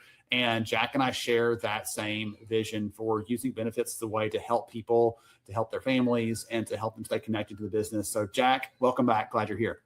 Ben, thanks for having me back. Happy summer. Hey, happy summer. Yes. Happy summer. Should have showed up with a sunburn. That would have been look more convincing. Very fitting for the time. So before we get into some of the fun things we're going to talk about, I mentioned Take Command. Y'all were our partners for the event today. And we're grateful for that. But take a minute and tell the audience more about who you are and what you do, please. Oh, thanks, Ben. Great to be back. Appreciate you having us back. My name's Jack. I'm the CEO and founder of Take Command. So Take Command, we partner with insurance brokers and employers that are interested in offering a new style of health benefits to their employees that's based on a reimbursement or defined contribution. You can think of it as like 401k health. The health term for it is an individual coverage HRA or ICHRA. But fundamentally, it's a new way to provide benefits where you give that reimbursement. Employees pick out a plan that has their doctors and prescriptions. And then you, the employer, are still providing a great benefit, but you're out of the crazy enrollment cycles. You're out of trying to pick a plan for everybody. People can get what they want. Every time I hear that, I think individual coverage health reimbursement arrangement, right? And like all the long names were taken, so they picked that one. Yeah, pick that one. It was originally even worse, Ben. It was going to be the HRA integrated with individual coverage, the hierarchy, which we had an interesting opportunity when the rules were being written. We were like, one of our comments was, "Hey, government, we love this idea, but this is unpronounceable." Yes. And they came back with ICHRA, and it's like, still not great. There's some new legislation that might actually change it to choice, which I think is a little bit better. But we'll still take ICHRA over hierarchy or something. You're going to strain something and be unable to finish the session. Yeah. I need you to be careful with that, trying to throw that one out there. So you and the team just finished some research recently around employee benefits, and everybody who's listening here knows that Ben's love language is data and research. So we're going to have some fun diving into this. Let's start off with a big shot across the top. What are the biggest worries that employees have around benefits right now? Great question, Ben. So for the audience, what we did is we commissioned a survey just to talk to employees. We think at the end of the day, Take Command, and we know for your audience, HR, like employees are the heart. And so what do they think? Not what do the brokers think, not what do the carriers think, not what is the industry saying, like what are they thinking or feeling around benefits? And we asked all types of employees. We wanted to see what is the state of employee attitudes towards health benefits and health insurance. And there's some things we found that I don't think will surprise your audience, but then I think some things that are kind of intriguing and worth looking into. Top takeaways, employees really want more control. Second takeaway, insurance is something that's stressful to employees. Hopefully that's not a shock. Employees feel like they're paying more for insurance. And so I think as an administrator, it can be like, gosh, why are we dealing with all this? One of the final findings was just how important health benefits are to hiring and retention. So with all the new types of benefits, employees are still looking to healthcare and health coverage as a primary decision or primary part of their decision, whether to stay at a job or take a job. So really important for benefit providers to know. I'm thinking about the other big expenses in our lives, Jack. Like when you decide to buy a car or something else, you get full choice. You get to pick what you want, basically, right? When you're deciding on where you're going to live, that's as much as someone's insurance payment a month, right? For health insurance, they get to choose those things. And yet it feels like with the health insurance, it's take it or leave it almost is how employees feel about that. And so that's what I said a minute ago, the choice term to go that way is very fitting because what y'all are doing is giving people this flexibility, this option to pick that. That to me is the first thought is they're stuck and they want more control. And it was the first thing you said there. And that's why I feel like you're paying so much for it. And yet you get no say so in it. Imagine doing the same thing with a car. Like someone's going to tell you what kind of car you have and how much it's going to cost and you pay it or you walk. And people would revolt over that. And yet health insurance, we settled into this rhythm where it's just normalized. I think this is an area where, potentially full of insights for HR leaders. So the question we asked employees in the survey was, who do you believe should control your health insurance choice? We just went straight at it. The throat. Come on, Jack. Just right at it. 12% said my employer. Now, I imagine if we asked HR administrators and leaders who feel the burden of this, that number would be significantly higher, saying that, hey, that's my job to help choose the benefit for everyone. But only 12% said my employer when asked, who do you believe should control your health insurance choices? Over 50% said me, the employee. Now, it's interesting to unpack this a little bit. We do see some generational differences in divides.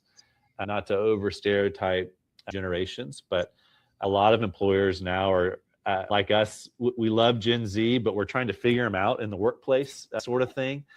To your analogy, the idea that you're going to give Gen Z a car or you're going to give them a health plan, they're going to look at you like you're crazy. Versus other generations appreciate, oh my gosh, thank you so much for picking this out for me and doing all the hard work. It's not that Gen Z is ungrateful. And again, not trying to over stereotype, but they're used to having choice and they're used to picking these things up. And so this was the first time when we've done this survey that now greater than half of the employees survey, when you add it all together, say, hey, hold on, me, the employee, I should be the one choosing my benefits. Only 12% said the employer. The remaining, just to fill in the math there, different variations of shared between employer and employee or not sure, or what's a health benefit. I'm just kidding. That wasn't an answer. The benefit in quotation marks. Like I don't feel like what is this? One of the other things you shared there in that probably no surprise to anyone, because I think we could all probably point to someone in our lives we know that stays in a job for the benefits, perceived benefits there. But you said it was a very sticky part as far as retention goes. People that have good benefits don't want to leave those behind, or it's been a reason for them to stay in a job potentially. Any more insight into that one? Yes, I think it's interesting. We talked to a lot of HR leaders, and health benefits is a stress to them and their team. Yes. It's constantly going up. You're trying to balance a whole bunch of needs across your team, especially if you're hiring more remote employees and things like that. But then we talked to them, and they're also talking about a lot of other benefits that employees are looking for. There's retirement, and then there's new things with college reimbursement and pet care. And what was interesting though was really stripping it down in this data and the survey and just asking employees straight point blank, how important are health benefits when deciding whether to stay or leave a job? Nearly 55% said extremely important and 40% said somewhat important. So if I'm doing my quick mental math, that's 95% still said extremely or somewhat important. Only 1 or 2% said not important at all. So health benefits, it's stressful for the team to take on, but it's still worthwhile. And I don't think that's a shock to anyone. We were a little surprised at the magnitude that 95% of employees still cite health benefits over all the other array of options as being primary for whether they decide to stay or take a job. So we've done, when we do our candidate focused research, asking about what appeals to you about a job, what sort of things draw you or make you want to apply for a job. One of the things that the top things always is, right, the compensation with the benefits package. That set of things together is the top driver for people to consider a job. Mm-hmm. And in a time where it was like, oh no, all that matters is your culture and everything else. No, people still have to be able to eat and have to be able to make sure that they can fix little Timmy when he breaks his arm falling off the trampoline. Mm-hmm. Didn't use real names to protect the innocent, but we've been there. So poor Timmy. Yeah. Yes. So those things matter on the recruiting end. They matter on the retention end. And as you said, I know that everyone out there right now that's hearing us talk about these things, they're living out what you just said. Mm-hmm. We're doing our very best to pick a plan that works for as many of our people as it can, right? We're trying to juggle all the things. It's not easy to do, and trying to keep all that together is a big challenge. I still remember the very first time we added employees in a new state and did not realize that basically everything they were going to do was going to be out of network for a while as we were trying to transition everything. And it was a terrible time for all of them because every day someone had a complaint to me like, wow, our old one, at least they cared about us. At least they had good coverage, whatever else. We're trying here. We're trying to do our best. And that was a really tough time. And in that moment, I can't say for sure now at this point if we lost anybody in that, but I know that people were probably frustrated looking at who else was hiring because they knew that their insurance they had just had on the previous company, their on site would have been able to meet their family's needs. So it was a stress point for us too, trying to figure out how to balance all that. Makes sense. Well, I think you brought up something interesting, Ben. We're still big believers that culture matters. Yes. But as an HR leader, how do you describe the total comp? And okay, salary is easy, or wage or hourly rate. I think it's been a challenge for HR leaders to communicate the value of the health plan. And this is something where I think ICHRA can help because you're giving a defined contribution to it. So just like a 401k, you can say, all right, hey, here's your salary, and we're going to give you up to X $100 or X $1,000 towards your health benefits. And that's something that a recruit or an existing employee, when their performance review or annual comp discussion comes around, that's very easy for them to quantify and say, oh, okay, I'm getting my salary plus $800 towards my medical insurance. So we've been working with a lot of HR leaders that are using ICHRA. Okay, how do we work this into your recruiting and other documents? It's harder when it's like, hey, here's your salary, and we give the Blue Cross plan or the Cigna plan. It's harder for employees to appreciate the value of that, and it keeps going up and up and up. And you're like, they should be more appreciative, but they should be very grateful. And very grateful. Goodness. I talked to a company recently that still pays 100% of premiums for employees and their families. And those companies are very rare, right? They're very rare. And they're like, please don't mention our name anymore because people like flood us with applications wanting that benefit because it's so expensive and so challenging. So, okay. So we talked about some of the benefits piece. We talked about some of the challenges on the employee side. One of the things that I saw in the research preview that I got, we'll make sure and share this research at the end of the session for all of you out there that want to see it and dive into it and see what's happening there. Maybe compare against some of your own sentiment from your own employees potentially. One of the things I saw in there is around mental health benefits as a desire and some of the things around that. Would you talk about that piece? Because that was interesting to me.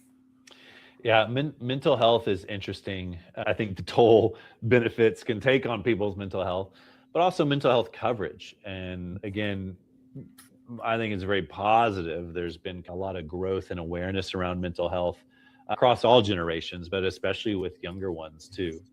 And at the same time, you have this growing awareness and need for mental health, but you have insurance plans that are increasingly restricting it, or you're limited to so many sessions, or, okay, you can see a mental health provider, but the network list is very, very narrow, and you call in and it's 6 months to get an appointment. So we saw mental health as a huge issue for employees on their health insurance plan, almost up there with primary care doctor or kids pediatrician or wife's OB-GYN of, hey, I need my therapist in network.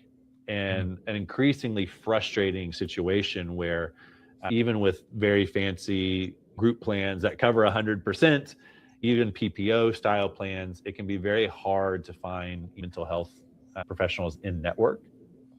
What's interesting, and again, how we talk about with ICHRA, the cool thing with ICHRA is employees can decide how they want to spend their money. They've got to buy a qualified health plan first, but if there's any premiums left over, or they want to contribute in an HSA or under the tax-free umbrella, we actually encourage a lot of people now to talk to their therapists in cash pay.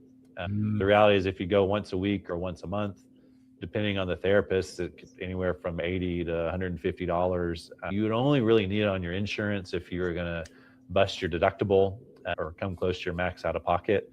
If you're going once or twice a week, once or twice a month, you're just not going to hit that level. So being able for employers to say, hey, look, we provide this cash value as part of your ICHRA. Now employees can use that towards their mental health coverage or therapist, and they don't have to stress about finding it in network. I think it's a great call out. I was going to say, that's yeah, a great finding call some out. of the, oh yeah, well, let's keep going, but that was a big one.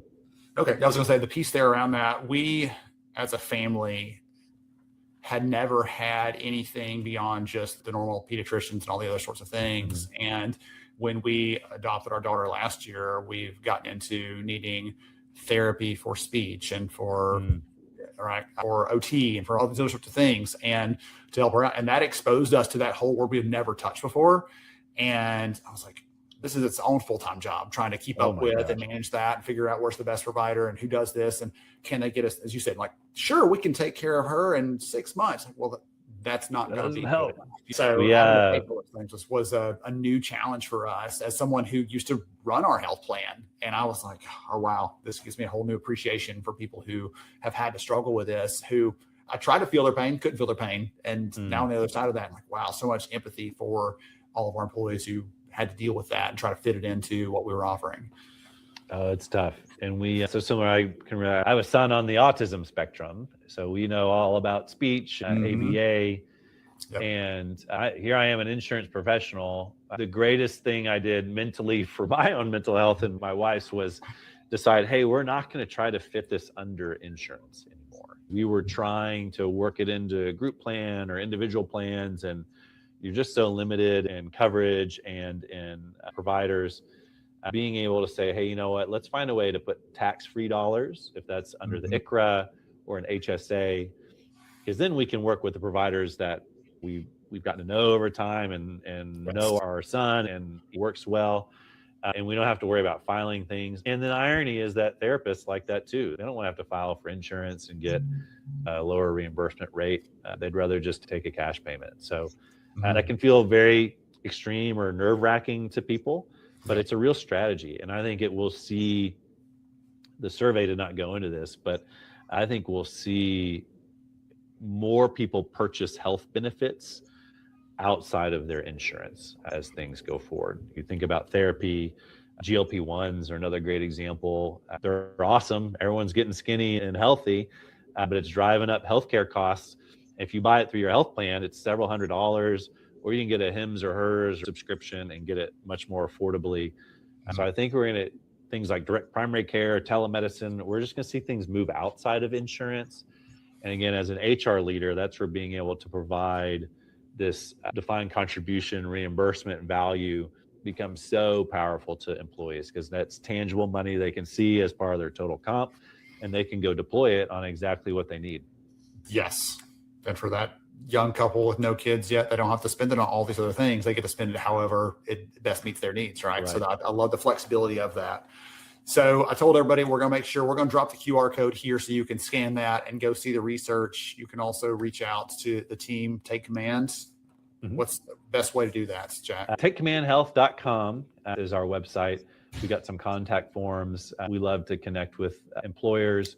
We love HR professionals. And this survey is for everyone, meant to be. If you're curious about, hey, could a defined contribution work? We're not a pushy sales organization. We love to run the numbers and make sure this is a great fit for everybody. Good stuff. Well, I've had so much fun diving into the research, as I knew that I would. Thank you for doing this research and shedding some light on how people feel about the benefits piece, because sometimes the thing that gets me is when we would ask these questions of our own people, we would get the version that they wanted us to hear.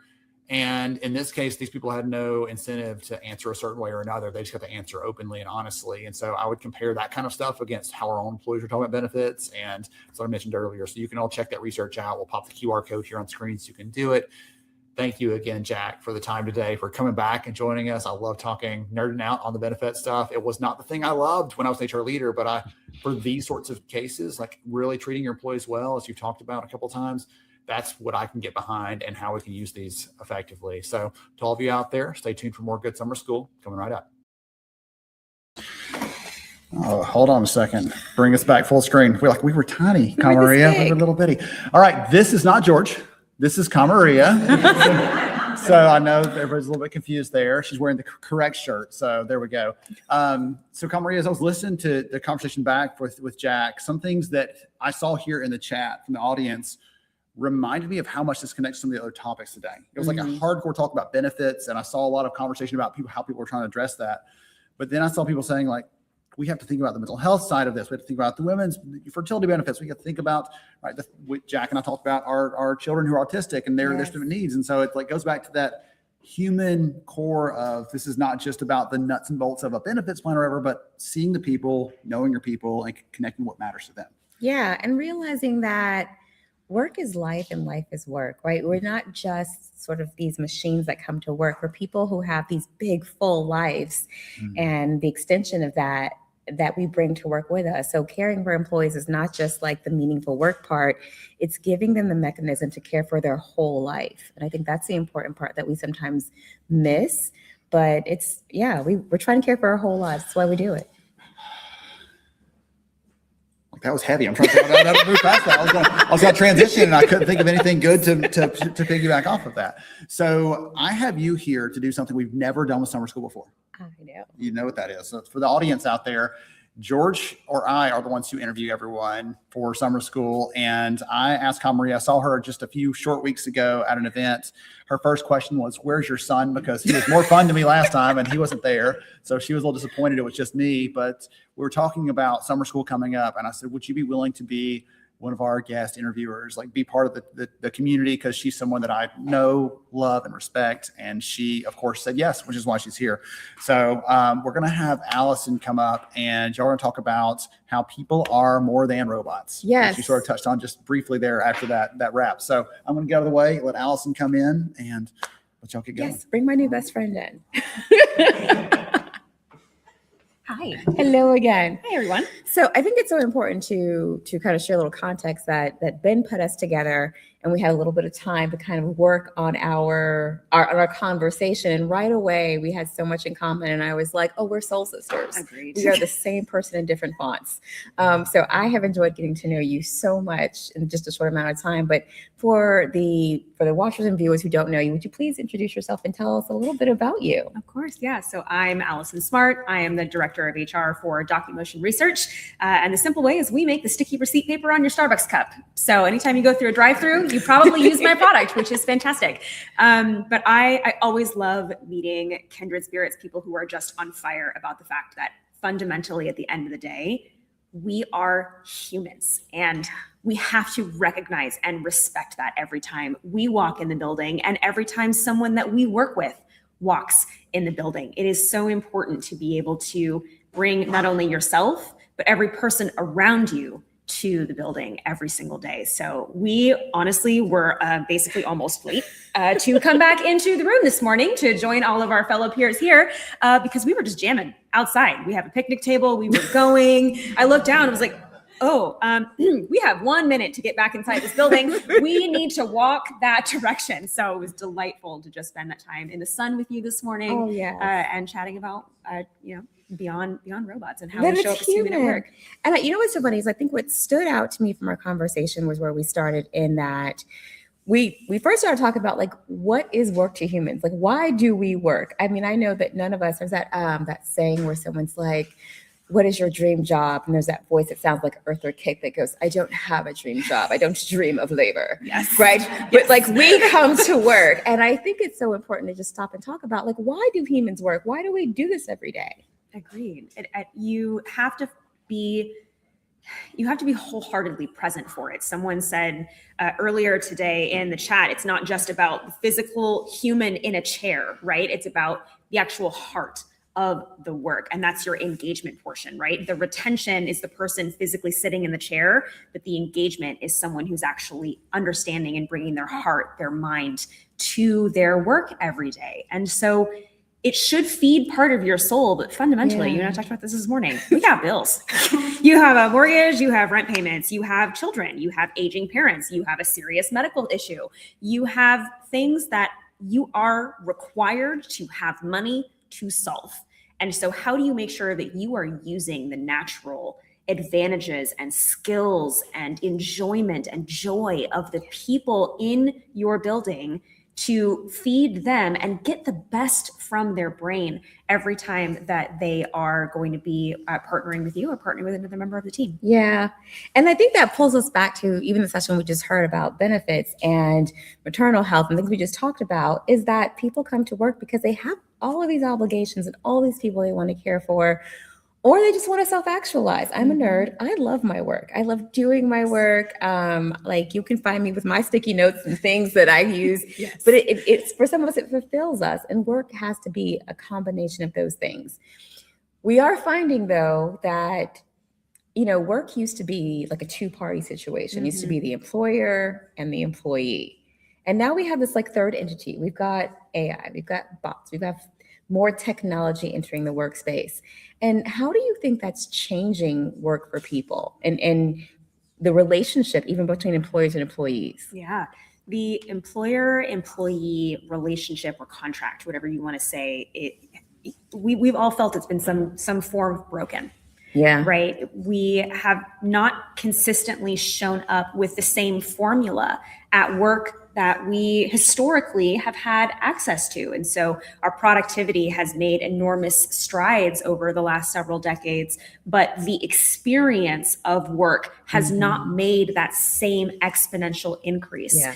And the focus on continuing to bring in these supports and these tools to increase productivity has driven the experience of humans into being a 0 or a 1 in a spreadsheet. Yes. And they are not. Without people, without humans, you have no work. Work is fundamentally a product of a person. You bring in tools and chatbots and AI, and then you have to go back and spend just as much time editing that chat or that transcript. Yes, you do. That you could have just done the work yourself in the first place. So is there a real productivity gain? Or is there the illusion of productivity gain because you're using this tool and you can see the adoption rate, but you're creating more burden for yourself if you're using it correctly, I should say, to actually go back and edit what it's producing. They are fallible. They give us wrong information all the time. Confidently so. Confidently, they are sending wrong information about the building. So are you inspecting what you have received? Are you ensuring that the product that it is producing is valid and is appropriate for what you have asked it? It can only read or see the words that it's being given. It can't bring the emotional intelligence or connection or context or nuance from your hallway, from your office into its suggestions for you. And I think that's what's so interesting about that is that everything that you talk about, the nuance, the detail, it's something that we bring as humans to the work. I mean, we just got to see George practically cry on the shoulder of Rod. And we know that like the bot, that no technology is going to take the place of the human to human interaction. No technology is going to replace the connection that we have with each other as we're working. And so it's very interesting to me when we start thinking about employees as purely output, like the entire value they bring to an organization is simply how much can you do for me today if I give you these tools? And are we missing that human beings actually bring more to the workplace than just the potential of their output? Absolutely. The connection portion of this is critical. It's why people are going to have the argument about return to office until the sun dies. People want that connection, right? Yeah. And you can create connection in any space that you choose to do that. Just because you are physically located in the same building or the same room with someone doesn't automatically create it. It's a choice. Yes. But you have to intentionally and intelligently design for that choice. And that's not always happening in some of these tools, right? People want the fastest and the cleanest and the most exciting new age, blah, blah, whatever it is. And we have to show the reason why we're spending all this money on this. You and I traded comments about tokens earlier today. We did. What's the total spend here? But trying to figure out the best way to actually show the return on the value of people's presence can't be quantified in a way that I can show up to my meeting with finance tomorrow and say, hey, we generated an additional $15,000 in revenue by physically sitting in the same space as each other yesterday. That's a really tough conversation to have. What I can say is we have 82% of the team who's utilizing this new tool that we launched 3 months ago. And what instead that has caused is a 10% reduction in regrettable turnover on that team, right? That's an easier conversation to have. We love metrics, we love data, all hail Data King Ben. But trying to find the best way to intelligently share the critical component of human connection is our responsibility as leaders in the HR space. I would so agree with that, because I think we never bring that to the table. I think we try so hard to lean over to the business side and talk about the things that are going to catch their ear that perhaps sometimes we miss the qualitative experience of work, and that sometimes the retention is about the connection. I spend a ton of time talking with people leaders, and I know with the prevailing conversation is always, well, a bad manager will make, someone leave, but we never talk about what a good manager can do and who will stay and walk through fire for somebody, not only for their manager, but for their team, for the culture they believe in. And so there is real value to making a culture in a place where people want to be and they feel good about, and they do spring out of work every day and do want to occasionally come to the office and hang out with each other, and also balance the rest of their lives. There's value in that. And so what is our role as HR? Because I think right now, HR in general is going through a thing. And our work, our purpose is changing. So what is our role in keeping the human aspect in work in relation to all the technology changes that are happening? We are the physical presence and reminder in every room that we walk into that humans are the critical component. And the other parts of the business don't always show up and understand our language. We always go the extra mile to speak theirs. And so finding the way to translate in the room with executives, department leaders, first-time managers, that the reason you have the authority and the responsibility of your role is because of the people who report to you, the people who partner with you, and creating shared language around the experience of the human in the room and why that cannot be replaced by AI. It cannot be replaced by a chatbot. Yes. Are they helpful? Absolutely. But they are a tool. Yes. You have to use your brain and you have to speak to a person to fully understand the context and the nuance associated with the full output of what those tools can show to you. They are incredibly useful resources.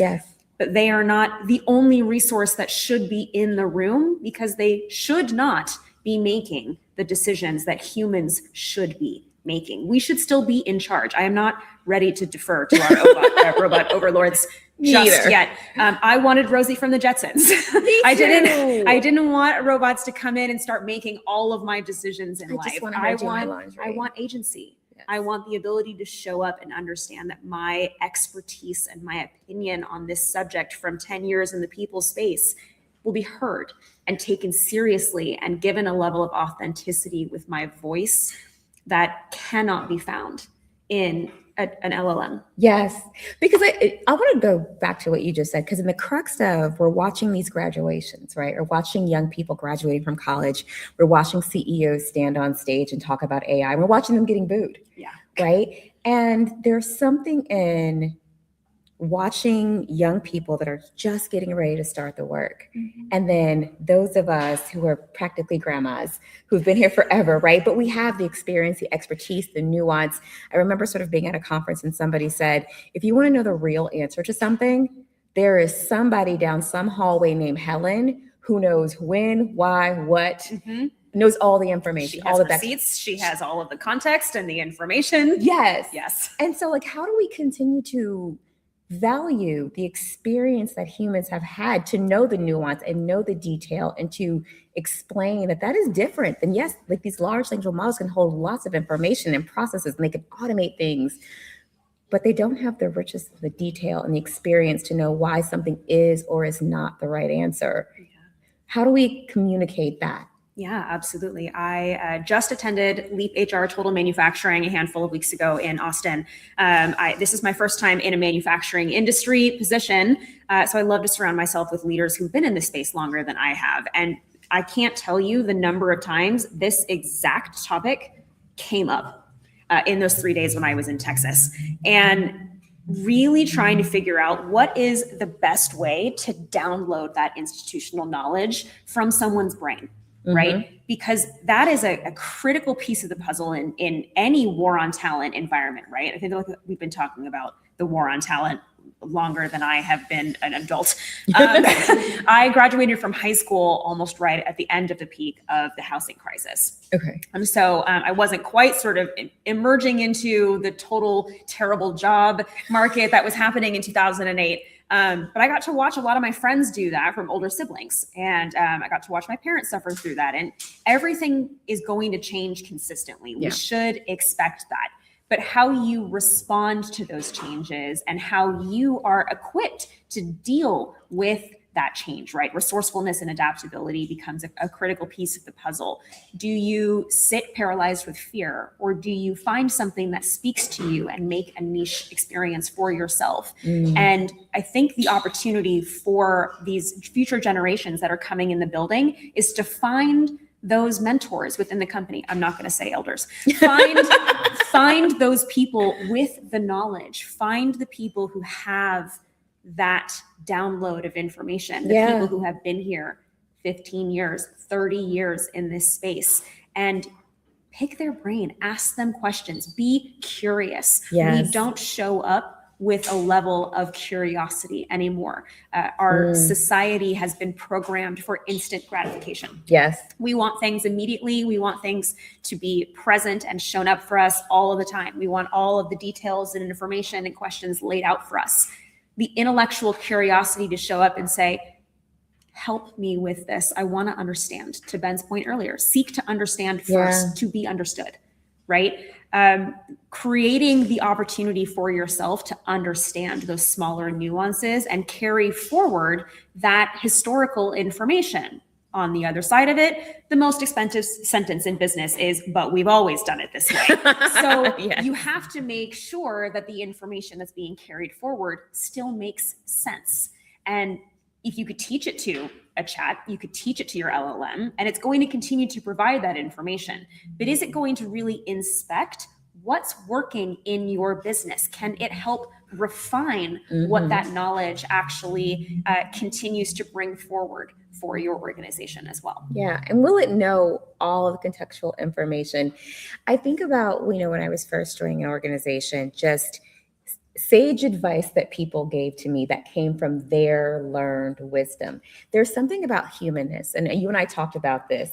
when we were sitting outside, in that the experience of being, you know, a working mother, or the experience of being a new grad, there's something about the human to human connection that it's more than just data, it's wisdom and judgment.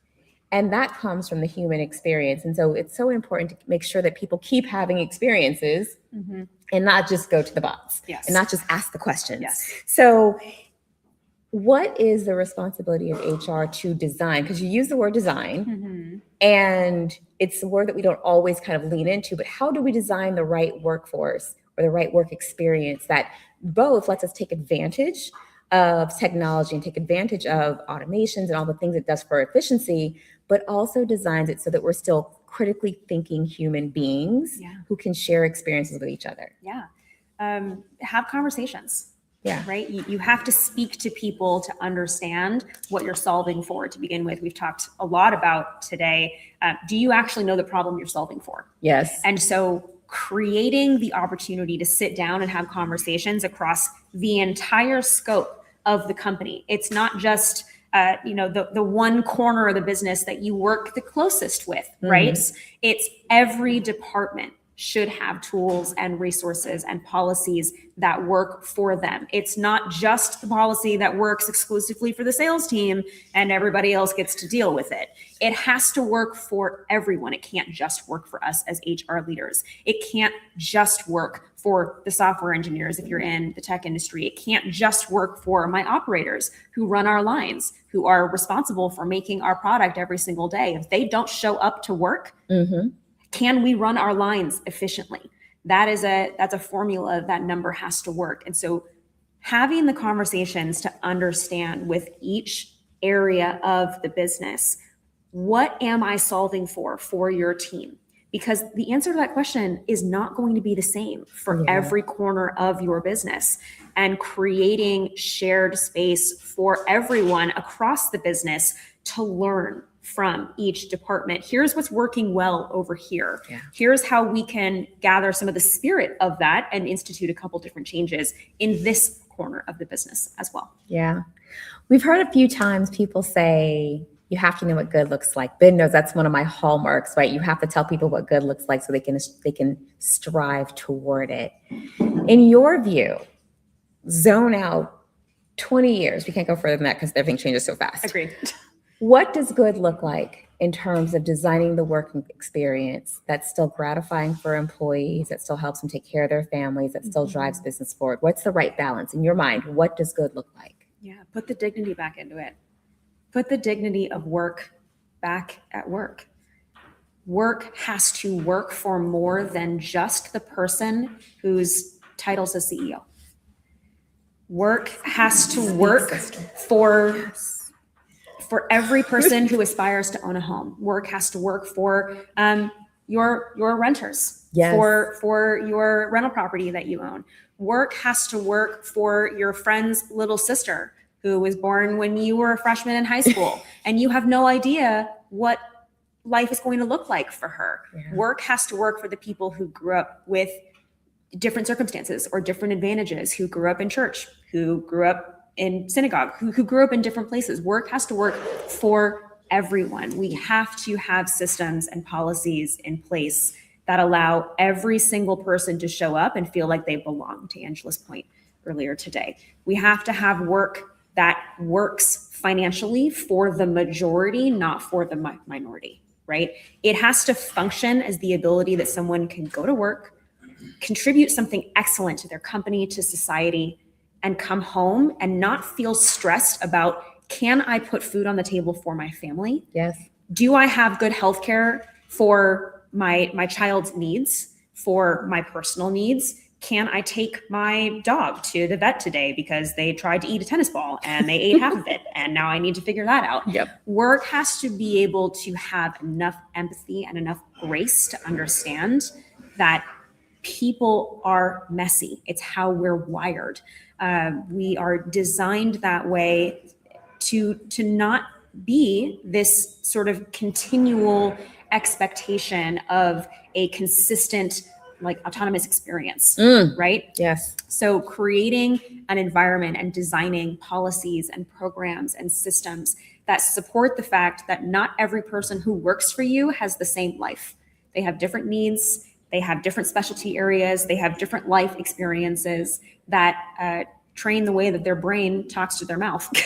And That's right. That's right. You have to expect that people are going to show up and be different at work every day. And you have to do your best to make sure that the work you are offering them works for as many people as possible. Otherwise, it becomes a system that is going to continue to see people opt out of it. Yeah. And we are going to continue to lose incredible talent by not inviting them in the door in the first place. I love that. Do y'all love that? This is why we talked outside for so long.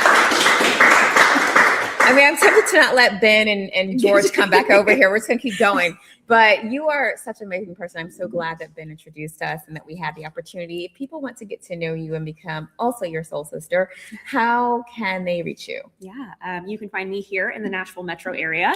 You can also find me on LinkedIn under Allison Smart. Delighted to chat with everyone and ask me all the questions. I'm happy to have virtual coffee chats, in-person coffee chats. One of my very first interactions with George was sitting in a Starbucks together, and I like word vomited my whole life at him. And he gave me excellent counsel, and I was like, cool, this man and I are going to be friends. So if you too want that experience, call George, then call me. And call your friendly neighborhood HR representative. Find a way to connect that human space. But look forward to seeing you all online and maybe also in person. Real quickly, Carmaria, if you don't mind, I want to ask a couple of questions. If you just scoot over, I'm gonna get in the middle here. Okay, because do that. I got a little jealous because as you mentioned, let's see if we can get us all in a shot. Scoot on over, Carmaria. Scooch over. Scoot on over. See how we're gonna do this. Oh, I don't know what I just hit. Then I hit a button. George broke it. I broke it. Oh, George. What I do? What do y'all see up there? Oh, can you see Okay. us? I see you. Okay. I hit the wrong button. There we go. Go team. It was like last year it was Ben. I was like, oh no. And I don't know which one to start with. Paper, rock, scissors right now. Okay. All scissors. Did y'all see that? All right, so we'll move on. We'll just move on. Carmaria, last year I had an opportunity to speak with you. You did. This year you had an opportunity to speak with Allison, and I was coming to tell the story. Like we literally met and connected. And got together at coffee, and you shared all your business and then some. Listen, yes. But I felt like that relationship and that connection mattered because from then we start talking about shoes, which is something that we're both passionate about. Mm-hmm. But I want to ask because I think it's important for people to know as the future work is human. We're talking about those things a lot, and there's a connection in that. But we all, and you said, you start talking about the journeys of people. Everybody's coming from different backgrounds and different positions, different family backgrounds. What does that look like in the workplace? Because I think there's a gap there, right? If for people who don't know me, wouldn't know that I was adopted by a white family at the age of 11. I went through identity crisis of looking Black, but signing my school stuff as a Black skin Caucasian because I was born Black, loved Mexican food, and I was adopted by a white family. But I was searching for identity most of my life. And it was a struggle. So what is it like when a leader is bringing in a George, a Carmaria, Allison?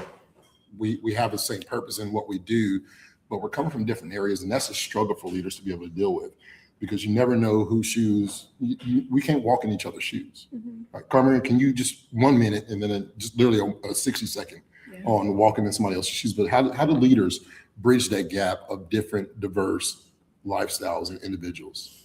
I mean, I think it's a combination of curiosity and choose your own adventure. Mm-hmm. You know, I don't think anything has to be one size fits all. I think you have structure and then you have choice.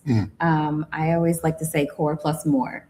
We know that there are certain things that have to be uniform across an organization. It can't be, 76 different flavors, but you can be curious about the makeup of your organization and ask them what their needs are and then figure out how to give options to meet those needs. I mean, in the pandemic, we did this whole push around flexibility and when, where, and how you work because we knew that people had different circumstances. And so we tried to make it work. Now, we've since walked that back, but the idea was we're going to give you the flexibility to do what's right for you within these parameters. So we may have core office hours that we need to be in together. And then you figure out what else works for you around that, right? So I think it is one, being curious about people and their needs, and coming out of your office and talking to people and asking them about that. You've never told me you were adopted. I did not know that. Yeah. Shame on you for not sharing that. But anyways, so once you're curious about people, then you can start finding the solutions, and then let them have agency to make choice and what they need to do. It doesn't have to be one size fits all. Yeah. What about you, as you're doing the work right now? How do you bridge that gap of difference? Yeah, I think the curiosity piece is probably the thing that I resonate with the most. Again, first job in a manufacturing industry, right? So I've spent my whole career in white collar industries.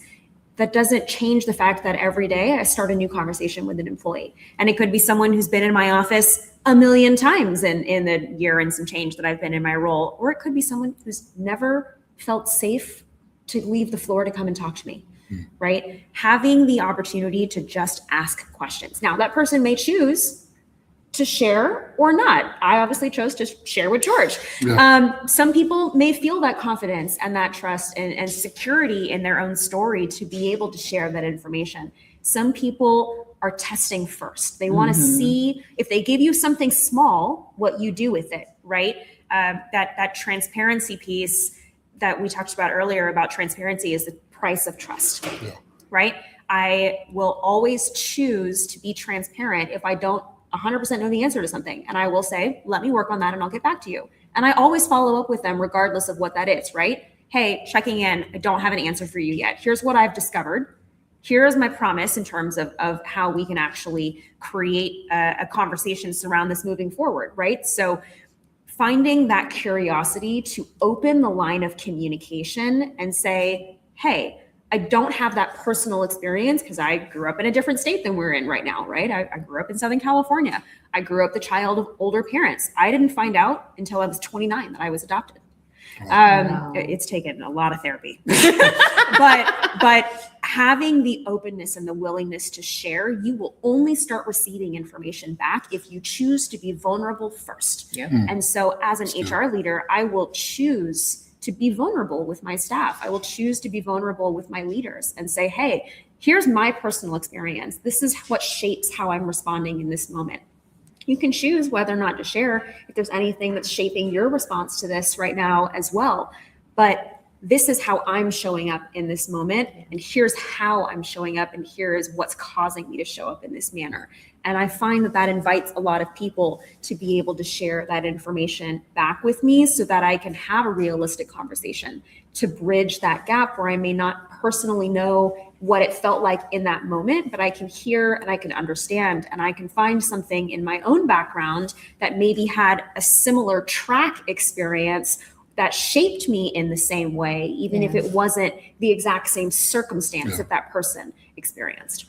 You said something, and I want to close with this, because I think it's the heartbeat, as I talked about earlier today, in 2020, when we first started HR Summer School, and the connection that Ben and I made that March, when still to this day, I haven't been on his podcast, We're Only Human, but instead, no bitterness, but instead he allowed me to be one of the first speakers at HR Summer School, then become a brother from a different mother and a different color.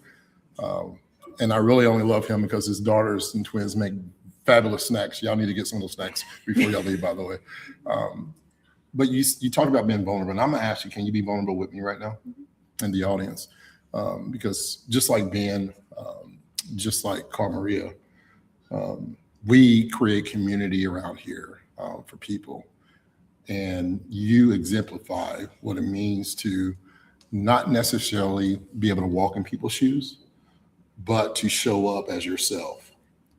And so to keep this short and simple, Allison, I want to say congratulations to you for becoming 2026 HR Summer School Community Award winner. And I'm excited. I wanted a pair of these shoes since 2020. Oh, I'm so happy.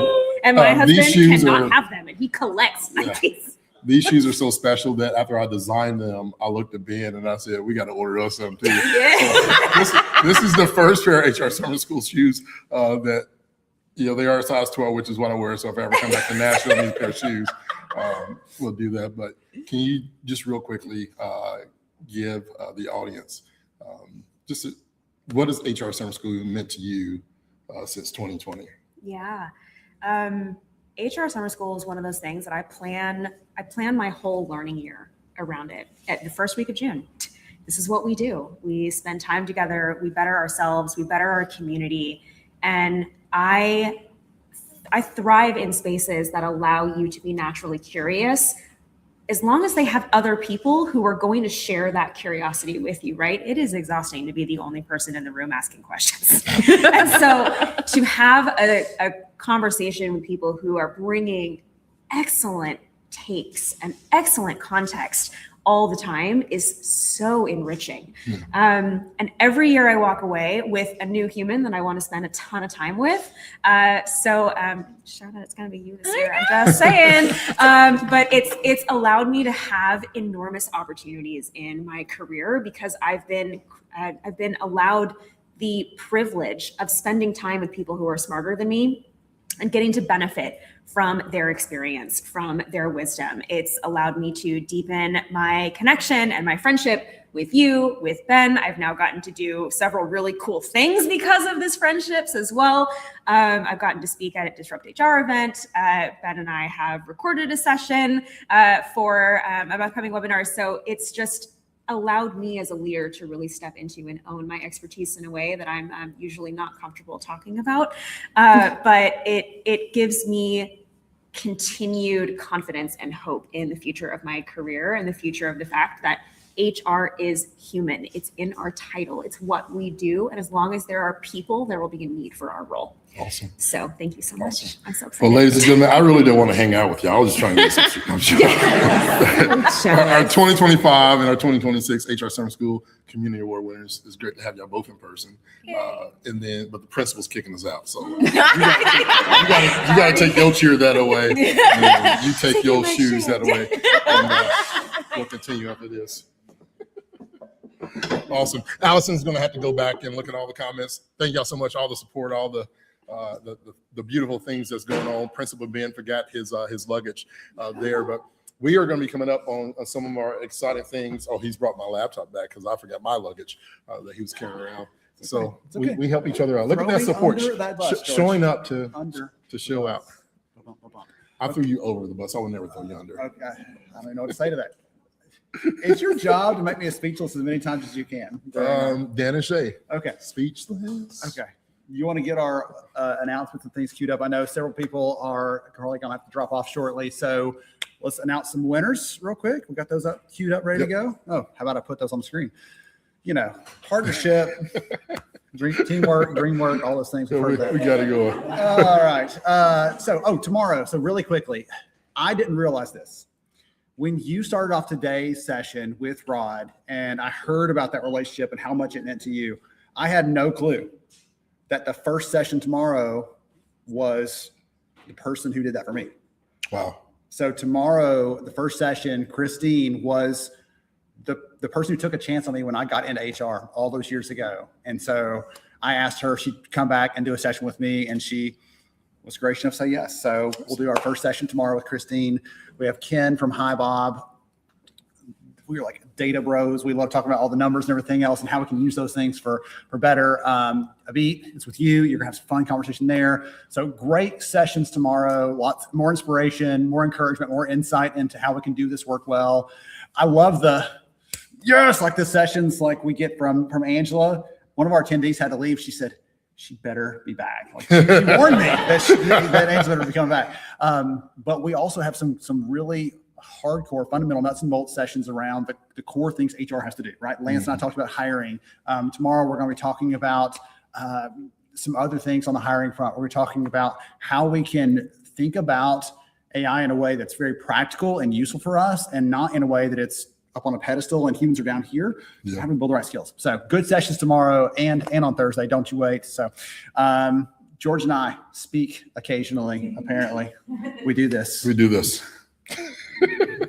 George and I love to speak. If you can tell, we have a lot of energy, and we've done it on HR stages. We've done it for other events or business events, internal events. We love doing that kind of thing. If you're doing some planning around that, or you know someone who is, I saw someone who is part of an HR, a local HR chapter or a state group earlier, was chatting in the comments. Like those leaders, that's what we do, and we love supporting and serving anyone in that audience, as you can tell. Giveaways. So if your name's on this list, George made the list. So there we go. I got you back. We have I'm not some winners scared. here. They're virtual. I'm only worried about the people that is in front of me right now. But y'all have shirts. Everybody in person gets a shirt, gets a book. They're getting some good stuff. So there's that. So if you are listed here, take a screenshot if you need to remember it. Just email Jill and we'll circle back with you. We have a bunch of different things to give away this year. And tomorrow we'll actually have those on hand to show you because we will not be remote running that one. So tomorrow we'll get those out. So congratulations for winning. If you're not on this list and you're like, I was active today, show up tomorrow. You get a chance again. We're going to be giving away dozens and dozens of things this week. And it's our way of saying thank you for hanging out with us. With that said, my friend, thank you. I'm gonna miss you. This is gonna be, usually I go back to Huntsville and we go live in the office at your house. But life be life, and just like HR, you have to adapt. And so I got to go back to Indianapolis. We got people. I want to shout out just real quickly a few people. We got people from Atlanta. Where is everybody? Shout out where you're from. I know we got some Nashville. We got Atlanta, Clarksville.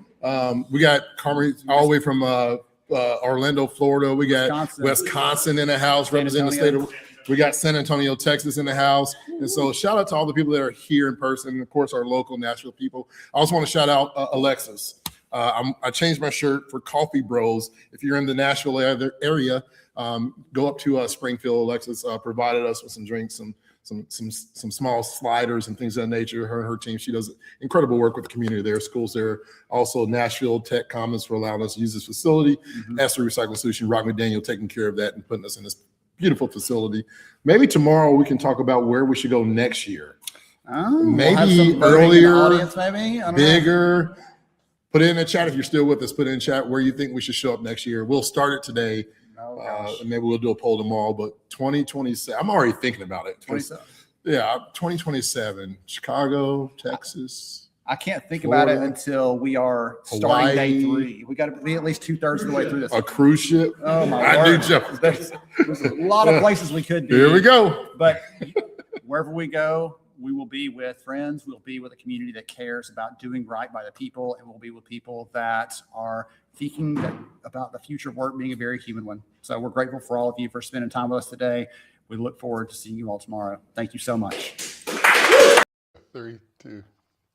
We want to thank all of you so much for joining us on the live stream. For more information, make sure you visit. That was really good. Here we go. For more information, 3, 2. And for more information, make sure you visit our website at lhra.io. Okay, and just for editor purpose, can we just try the whole thing? Thanks for joining, and for more information, go ahead. I'm rolling. You're ready. Thank you so much for joining us for our live stream today. And for more information, make sure you join lhra.io for more information. For more information. Here, last try. We got it now. I'm getting hungry. Can you tell? Do you want to start this one off? No, because it's you want to do the for more information part? I will sure do that. All right, here we go. 3, 2. Thank you for joining this live stream. We appreciate all. Ooh. This is when Lucas is like, I just want to leave here. Oh, you make me sweat. If his stuff wasn't set up, he'd just walk out. All right, here we go. We want to thank everybody for joining us today on this live stream.